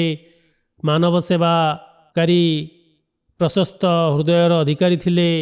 निरपेक्ष भाव समस्त अभावी मानकर साहाय्य सहयोग करथिले। आर्थिक बलिदान करिबारे आगरे रहिथिले। निज अंचलर कायद मध्य रहिथिले। कायद भाव दायित्व तुलायकु तांकु सौभाग्य लाभ होइथिला। अंसारुल्लाह रे मध्य विभिन्न सेवा करियाकु तांकु सौभाग्य लाभ होइथिला। ଦୀର୍ଘକାଳ ଧରି ହାଇଦ୍ରାବାଦର ସେକ୍ରେଟେରୀ ଉମରେ ଆମ୍ମା ଭାବରେ ମଧ୍ୟ ଦାୟିତ୍ୱ ତୁଲାଇଥିଲେ। ହଜରତ ଖଲିଫତୁଲ ମସିହ ରାବେ ରହମୁଲ୍ଲାହ ତାଆଲା ତାଙ୍କୁ ନୱାବଶାହ ଜିଲ୍ଲାର ଓ ନୌଶେରପୁର ଫିରୋଜପୁରର ଅମୀର ଭାବେ ମଧ୍ୟ ନିଯୁକ୍ତ କରିଥିଲେ। ଆଉ ଏସବୁ ଦାୟିତ୍ୱ ସେ ବେଶ ପରିଶ୍ରମର ସହିତ ତୁଲାଇଥିଲେ। ସ୍ୱର୍ଗତ ଚୌଧୁରୀ ଅବଦୁଲ ଗଫୁର ସାହେବ ଓସିୟତ କରିଥିଲେ, ଶୋକସନ୍ତପ୍ତ ପରିବାରଙ୍କ ମଧ୍ୟରେ 3 ଜଣ ପୁତ୍ର ଓ 5 ଜଣ କନ୍ୟା ସନ୍ତାନ ରହିଯାଇଛନ୍ତି। ତାଙ୍କର ଜଣେ କନ୍ୟା କୁହନ୍ତି, ମାନବ ସେବାକୁ ସେ ନିଜର ବ୍ୟାଙ୍କ ବାଲାନ୍ସ ବୋଲି ବିବେଚିତ କରୁଥିଲେ। ଆଲ୍ଲାହ ତାଆଲାଙ୍କ ପ୍ରସନ୍ନତା ପ୍ରାପ୍ତି ମାଧ୍ୟମରେ ସେ ମୁକ୍ତି ଲାଭ କରିବା ଉପରେ ବିଶ୍ୱାସ ରଖୁଥିଲେ। ଅସଂଖ୍ୟ ଅହମଦୀମାନେ ଓ ଅଣଅହମଦୀମାନେ ଏପରି ରହିଛନ୍ତି ଯେଉଁମାନେ ଅଭାବ ଅସୁବିଧା ସମୟରେ ଚୌଧୁରୀ ସାହେବଙ୍କ ନିକଟରେ ହାଜର ହେଉଥିଲେ ଓ ଚୌଧୁରୀ ସାହେବ ତାଙ୍କର ଆବଶ୍ୟକତା ପୂରଣ କରୁଥିଲେ। ସେ ବଡ଼ ବଡ଼ ଅର୍ଥରାଶି ମାଧ୍ୟମରେ ଅଭାବୀ ଲୋକମାନଙ୍କର ସାହାଯ୍ୟ କରୁଥିଲେ। ଜମାତ ସକାଶେ ଆର୍ଥିକ ବଳିଦାନ ଦେବାରେ ମଧ୍ୟ ଲୋକମାନଙ୍କୁ ଉତ୍ସାହିତ କରୁଥିଲେ। ହଜରତ ଖଲିଫତୁଲ ମସିହ ସାଲିସ ରହମୁଲ୍ଲାହ ତାଆଲା ଯେତେବେଳେ ଶତବାର୍ଷିକ ଜୁବଲି ପାଳନ କରିବା ନିମନ୍ତେ ଜମାତକୁ ଆହ୍ୱାନ ଦେଲେ, ସେତେବେଳେ ଚୌଧୁରୀ ସାହେବ ତୁରନ୍ତ ଲବ୍ବେ କହିଥିଲେ ଓ ରବୁଆରେ ନିଜର ବାସଭବନକୁ ବିକ୍ରି କରିଦେଇଥିଲେ ଓ ସେହି ରାଶିକୁ ଉକ୍ତ ପାଣ୍ଠିରେ ଦାନ କରିଦେଇଥିଲେ। ହଜରତ ଖଲିଫତୁଲ ମସିହ ସାଲିସ ରହମୁଲ୍ଲାହ ତାଆଲାଙ୍କ ଖିଲାଫତ ପରେ 1966 ମସିହାରେ ଯେତେବେଳେ ସିନ୍ଧର ଗସ୍ତ କଲେ, ସେତେବେଳେ ହାଇଦ୍ରାବାଦରୁ ତାଙ୍କ ଘର କୋଟ ଅହମଦିଆ ମଧ୍ୟ ଗଲେ। ପୁନଶ୍ଚ 1981 ମସିହାରେ ରବୁଆରେ ଯେତେବେଳେ କସରେ ଖିଲାଫତ ନିର୍ମାଣ ହେଲା, ସେତେବେଳେ ତାଙ୍କୁ ସରକାରଙ୍କ ପକ୍ଷରୁ ଏକ ପ୍ରକଳ୍ପ ନିମନ୍ତେ ଆଫ୍ରିକା ପ୍ରେରଣ କରାଯାଇଥିଲା ଓ ତାଙ୍କ ପାଇଁ ଏହା ଏକ ସୁବର୍ଣ୍ଣ ସୁଯୋଗ ଥିଲା। କିନ୍ତୁ ଯେତେବେଳେ ଆପଣ ହଜରତ ଖଲିଫତୁଲ ମସିହ ସାଲିସର ଯେତେବେଳଙ୍କ ସେବାରେ ପରାମର୍ଶ ନିମନ୍ତେ ଉପସ୍ଥିତ ହେଲେ, ସେତେବେଳେ ଖଲିଫତୁଲ ମସିହ ସାଲିସ କହିଲେ, ଚୌଧୁରୀ ସାହେବ ଆପଣ ସେଠାକୁ ଯାଆନ୍ତୁ ନାହିଁ, ଅର୍ଥାତ୍ ଆଫ୍ରିକା ଯାଆନ୍ତୁ ନାହିଁ, ସେହି ପ୍ରକଳ୍ପକୁ ଛାଡ଼ି ଦିଅନ୍ତୁ। ଏଠାରେ ମୋର କସରେ ଖିଲାଫତ ନିର୍ମାଣ ହେଉଛି, ତା'ର ଛାତ ପଡ଼ିବ, ତେଣୁ ଏହି କାର୍ଯ୍ୟରେ ଯୋଗଦାନ କରନ୍ତୁ ଓ ତା'ର ତଦାରଖ କରନ୍ତୁ। ସୁତରାଂ ତା ଆର ଦିନ ଚୌଧୁରୀ ସାହେବ କାମ ସମ୍ଭାଳି ନେଲେ ଓ ସେଇଠାରେ ଅର୍ଥାତ୍ ଚୌଧୁରୀ ସାହେବ ସେଇଠାରେ ହିଁ ରହିଥିଲେ, ସେବା ସମ୍ପାଦନ କରିଥିଲେ। ଆଲ୍ଲାହ ତାଆଲା ତାଙ୍କୁ ଏହାର ପୁରସ୍କାର ପ୍ରଦାନ କଲେ। ଏତତ୍ପରେ ଯେତେବେଳେ ସେ ଆଫ୍ରିକାକୁ ନିଜର ଛୁଟି ସାରି ଫେରିଲେ, ସେତେବେଳେ ସରକାରଙ୍କ ପକ୍ଷରୁ ସେହି କଣ୍ଟ୍ରାକ୍ଟ ତାଙ୍କୁ ପୁଣି ଥରେ ମିଳିଗଲା। ସ୍ୱର୍ଗତ ଚୌଧୁରୀ ଅବଦୁଲ ଗଫୁର ସାହେବ କୁହନ୍ତି, ଏହି ସମସ୍ତ ପ୍ରସଙ୍ଗ କେବଳ ଖିଲାଫତର କଲ୍ୟାଣ ଦ୍ୱାରା ସମ୍ଭବ ହୋଇଛି। ହଜରତ ଖଲିଫତୁଲ ମସିହ ସାଲିସ ରହମୁଲ୍ଲାହ ତାଆଲା ହଜରତ ଖଲିଫତୁଲ ମସିହ ରାବେ ରହମୁଲ୍ଲାହ ତାଆଲାଙ୍କ ସହିତ ତାଙ୍କର ସୁସମ୍ପର୍କ ରହିଥିଲା, ଅର୍ଥାତ୍ ଘରକୁ ଯିବା ଆସିବା ହେଉଥିଲା ତାଙ୍କର ହୁଜୁରଙ୍କର। ସେହିପରି ଯେତେବେଳେ ମୁଁ ପାକିସ୍ତାନରେ ଥିଲି, ସେତେବେଳେ ମୋ ସହିତ ମଧ୍ୟ ତାଙ୍କର ମିଳାମିଶା ବେଶ ବ୍ୟକ୍ତିଗତ ରହିଥିଲା। ସ୍ୱର୍ଗତ ଚୌଧୁରୀ ସାହେବ ଜଣେ ଅତିଥି ସତ୍କାରୀ ବ୍ୟକ୍ତି ଥିଲେ। କେବଳ ସେତିକି ନୁହେଁ, ଏକଦା ମୋତେ ରାତ୍ର ସମୟରେ ଯାତ୍ରା କରିବାକୁ ପଡ଼ିଲା। ସିନ୍ଧରେ ମଧ୍ୟ ପରିସ୍ଥିତି ଠିକ୍ ନଥିଲା, ସେତେବେଳେ ପ୍ରବଳ ବର୍ଷା ହେଉଥିଲା। ତେଣୁ ସେ କହିଲେ, ମୁଁ ତୁମକୁ ରାତ୍ରିରେ ନେଇକି ଯିବି। ଝଡ଼ ତୋଫାନର ବର୍ଷା ହେଉଥିଲା, ଫଳତଃ ରାସ୍ତାଘାଟ ସବୁ ପାଣିରେ ବୁଡ଼ି ଯାଇଥିଲା। ସେ ଯାହା ହେଉ ଚୌଧୁରୀ ସାହେବ ମୋତେ ନେଇଗଲେ। ଆମେମାନେ ରାତ୍ରିରେ ଲକ୍ଷ୍ୟସ୍ଥଳରେ ପହଞ୍ଚିଗଲୁ। ଏତତ୍ପରେ ମୁଁ ତାଙ୍କୁ କହିଲି, ଆପଣ ଆଜି ରାତି ଏଠାରେ ଯାପନ କରନ୍ତୁ, ସକାଳେ ଚାଲିଯିବେ, ଏକୁଟିଆ ଫେରନ୍ତୁ ନାହିଁ। ସେ କହିଲେ, ନା, ମୁଁ ରହିବି ନାହିଁ। ସ୍ୱର୍ଗତ ଚୌଧୁରୀ ସାହେବ ସେହି ମୁହୂର୍ତ୍ତରେ ହିଁ ନିଜ ଗାଡ଼ିରେ ବସିଲେ ଓ ରାତିରେ ହିଁ ବାହାରି ପଡ଼ିଲେ। ଆପଣ ଅତ୍ୟନ୍ତ ସାହସୀ ଓ ବୀର ବ୍ୟକ୍ତି ଥିଲେ। ଆସିରାନେ ରାହେ ମୌଲାଙ୍କ ନିମନ୍ତେ ମଧ୍ୟ ଆପଣଙ୍କର ସେବା ଅତୁଳନୀୟ ଥିଲା। ଜେଲରେ ଯାଇ ପରିଚାଳନା କରୁଥିଲେ, ଅଧିକାରୀମାନଙ୍କ ସହିତ ସାକ୍ଷାତ କରୁଥିଲେ ଓ ସେମାନଙ୍କ ସହିତ ଯୋଗାଯୋଗ କରି ଆମ ଅହମଦୀ କଏଦୀମାନଙ୍କୁ ବିଭିନ୍ନ ପ୍ରକାର ସୁବିଧା ସୁଯୋଗ ଯୋଗାଇ ଦେଉଥିଲେ। ମାନବ ସେବା କରିବାରେ ଯେଉଁ ଉତ୍ସାହ ରହିଥିଲା ତାଙ୍କର, ତାହା ଅଦ୍ଭୁତପୂର୍ଣ୍ଣ ଥିଲା। ଆତ୍ମୀୟ ସ୍ୱଜନ ଓ ସମ୍ପର୍କୀୟମାନଙ୍କ ତଥା ଅଭିଭାବକମାନଙ୍କର ଦରିଦ୍ରମାନଙ୍କର ସେ ସମସ୍ତଙ୍କର ଯତ୍ନ ନେଉଥିଲେ। ତାଙ୍କର ସୁପୁତ୍ରୀ କୁହନ୍ତି, ଆପଣ ଉପସ୍ଥିତ ଖଲିଫାଙ୍କର ପ୍ରତ୍ୟେକ ସ୍ୱରରେ ଲବେ କହୁଥିଲେ। ସ୍ୱର୍ଗତଙ୍କ ସହିତ ଯେଉଁ ଅଣ ଅହମଦୀ ଲୋକମାନେ ସାକ୍ଷାତ କରିବାକୁ ଆସୁଥିଲେ ସେମାନେ ମଧ୍ୟ ଅର୍ଥାତ୍ ଅଣ ଅହମଦୀଙ୍କ ସହିତ ମଧ୍ୟ ତାଙ୍କର ସମ୍ପର୍କ ବେଶ ସୁନ୍ଦର ରହିଥିଲା। ତେଣୁକରି ତାଙ୍କ ମୃତ୍ୟୁରେ ଶୋକସଭାରେ ସେମାନେ ମଧ୍ୟ ଯୋଗ ଦେଇଥିଲେ ଓ ତାଙ୍କର ପ୍ରଶଂସା କରୁଥିଲେ। ତେବେ ତାଙ୍କର ସାଙ୍ଗସାଥୀମାନଙ୍କର ପରିଧି ବେଶ ବ୍ୟାପକ ରହିଥିଲା। ଏପରିକି ରାଜନେତା, ସରକାରୀ କର୍ମଚାରୀ, ଅଫିସରଙ୍କ ସହିତ ତାଙ୍କର ସୁସମ୍ପର୍କ ରହିଥିଲା। ଜମାତର ଛପାଯାଇଥିବା ପବିତ୍ର କୁରାନ ନେଇ ସେ ତାଙ୍କୁ ପ୍ରଦାନ କରୁଥିଲେ। ଆଲ୍ଲାହ ତାଆଲା ସ୍ୱର୍ଗତଙ୍କ ପ୍ରତି ସଦୟ ହୁଅନ୍ତୁ ଓ ବୈକୁଣ୍ଠରେ ତାଙ୍କ ସ୍ତର ଉନ୍ନୀତ କରନ୍ତୁ ଆଉ ତାଙ୍କ ସନ୍ତାନ ସନ୍ତତିଙ୍କୁ ତାଙ୍କ ପୁଣ୍ୟାବଳୀ ଗୁଡ଼ିକୁ ଅବ୍ୟାହତ ରଖିବାକୁ ସାମର୍ଥ୍ୟ ପ୍ରଦାନ କରନ୍ତୁ। ଦ୍ୱିତୀୟ ଜନାଜା ହେଲା ସ୍ୱର୍ଗତ ମହମ୍ମଦ ଅଲି ସାହେବଙ୍କର। ସେ ଫୈସଲାବାଦ ଜିଲ୍ଲାର ଚକ୍ 275 ଅନ୍ତର୍ଗତ କର୍ତ୍ତାରପୁରର ଅଧିବାସୀ ଥିଲେ। 70 ବର୍ଷ ବୟସରେ ତାଙ୍କର ପରଲୋକ ଘଟିଛି। ଇନ୍ନା ଲିଲ୍ଲାହି ଓ ଇନ୍ନା ଇଲୈହି ରାଜିଉନ୍। ଆଲ୍ଲାହ ତାଆଲାଙ୍କ କୃପାରୁ ସେ ଓସିୟତ କରିଥିଲେ। ସ୍ୱର୍ଗତଙ୍କ 3 ପୁତ୍ର ଓ 5ଟି କନ୍ୟା ସନ୍ତାନ ରହିଛନ୍ତି। ସ୍ୱର୍ଗତଙ୍କର ଗୋଟିଏ ପୁତ୍ର ଲସାକା ଜାମିଆରେ ମୁବଲ୍ଲିଗ ସିଲସିଲା ଭାବରେ ସେବା ସମ୍ପାଦନ କରୁଛନ୍ତି। ଆଜିକାଲି ୟୁକେର ଜଲସାରେ ସାମିଲ ହେବା ପାଇଁ ଆସିଛନ୍ତି। ଏହି କାରଣରୁ ସେ ନିଜ ପିତାଙ୍କ ଜନାଜାରେ ମଧ୍ୟ ସାମିଲ ହୋଇପାରିଲେ ନାହିଁ।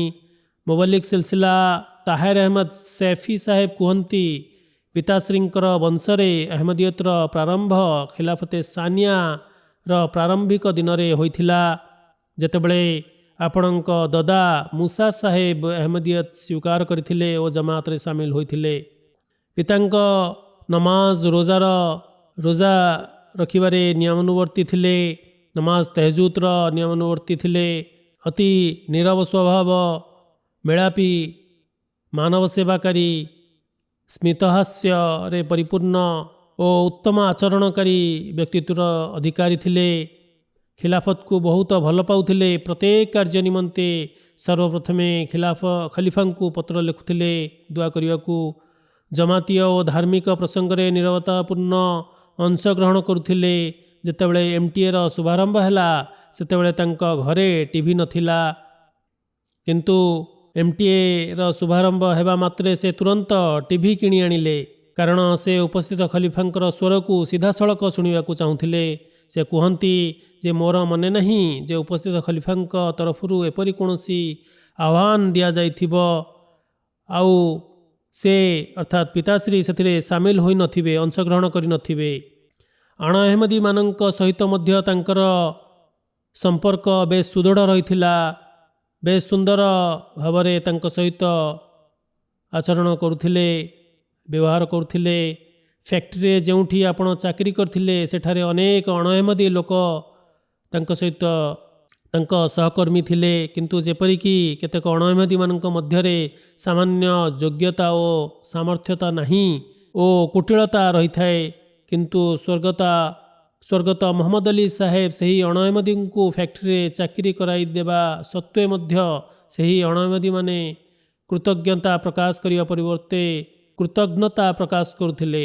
ଏହି ଅଣ ଅହମଦୀମାନେ ମହମ୍ମଦ ଅଲି ସାହେବଙ୍କ ବିରୁଦ୍ଧରେ ଫ୍ୟାକ୍ଟ୍ରିର ମାଲିକ ନିକଟରେ ଅଭିଯୋଗ ମଧ୍ୟ କରିଥିଲେ ଏବଂ ସ୍ୱର୍ଗତ ମହମ୍ମଦ ଅଲି ସାହେବଙ୍କୁ ଚାକିରିରୁ ବାହାର ମଧ୍ୟ କରିଦେଇଥିଲେ। ବାହାର କରିବା ପାଇଁ ଚାପ ମଧ୍ୟ ପକାଇଥିଲେ। ସେ ଯାହା ହେଉ ସ୍ୱର୍ଗତଙ୍କୁ ଚାକିରିରୁ ବାହାର କରିଦିଆଗଲା, କିନ୍ତୁ ସ୍ୱର୍ଗତ ମହମ୍ମଦ ଅଲି ସାହେବ କିଛି ପାଟିତୁଣ୍ଡ କରିନଥିଲେ ଓ ନିରବତାର ସହିତ ଫ୍ୟାକ୍ଟ୍ରିରୁ ଚାଲି ଆସିଥିଲେ। ଆଲ୍ଲାହ ତାଆଲାଙ୍କ ନିକଟରେ ଦୁଆ ଓ ଗୁହାରି କରିଥିଲେ। କିଛି କାଳ ପରେ ଫ୍ୟାକ୍ଟ୍ରିର ମାଲିକ ତାଙ୍କୁ ସ୍ୱୟଂ ଡକାଇ ଥିଲେ ଓ ସେହି ଫ୍ୟାକ୍ଟ୍ରିରେ ହିଁ ସେହି ପୋଜିସନରେ ପୁନର୍ବାର ନିଯୁକ୍ତ କରିଥିଲେ, କିନ୍ତୁ ଯେଉଁମାନେ ଏପରି ବ୍ୟବହାର ପ୍ରଦର୍ଶନ କରିଥିଲେ ସ୍ୱର୍ଗତ ମହମ୍ମଦ ଅଲି ସାହେବ ସେମାନଙ୍କ ବିପକ୍ଷରେ କୌଣସି ପ୍ରକାର ପ୍ରଦର୍ଶନ କରିନଥିଲେ, ବରଂ ତାହା ପରିବର୍ତ୍ତେ ସେ ତାଙ୍କ ସହିତ ଉତ୍ତମ ଆଚରଣ କରିଥିଲେ। ସ୍ୱର୍ଗତଙ୍କର ସୁପୁତ୍ର କୁହନ୍ତି, ତବଲିଗ ଅପେକ୍ଷା ସ୍ୱର୍ଗତଙ୍କର उत्तम व्यवहार ही सर्वाधिक ଓ ପ୍ରଭାବଶାଳୀ ଥିଲା। ଏହା ଯୋଗୁଁ ଫୈସଲାବାଦ ସହରରେ 8 ଜଣ ଲୋକେ ଅହମଦିୟତ ସ୍ୱୀକାର କରିଥିଲେ। ଆଲ୍ଲାହ ତାଆଲା ସ୍ୱର୍ଗତଙ୍କ ପ୍ରତି ସଦୟ ହୁଅନ୍ତୁ ଓ ତାଙ୍କୁ ବୈକୁଣ୍ଠରେ ତାଙ୍କର ସ୍ତରକୁ ଉନ୍ନୀତ କରନ୍ତୁ। ସନ୍ତାନ ସନ୍ତତିଙ୍କୁ ତାଙ୍କ ପୁଣ୍ୟାବଳୀ ଗୁଡ଼ିକୁ ଜାରି ରଖିବା ନିମନ୍ତେ ସାମର୍ଥ୍ୟ ପ୍ରଦାନ କରନ୍ତୁ।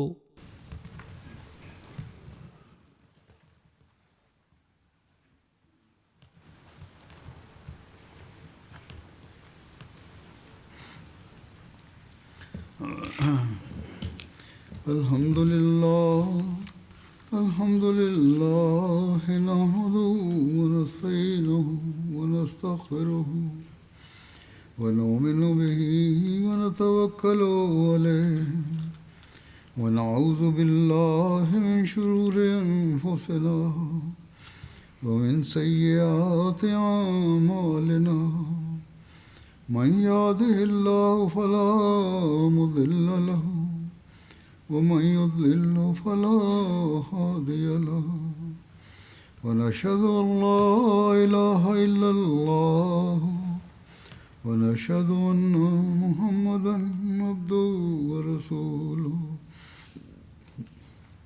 عباد الله رحمكم الله إن الله يأمر بالعدل والإحسان وإيتاء ذي القربى وينهى عن الفحشاء والمنكر والبغي يعظكم لعلكم تذكرون اذكروا الله يذكركم وادعوه يستجب لكم ولذكر الله أكبر.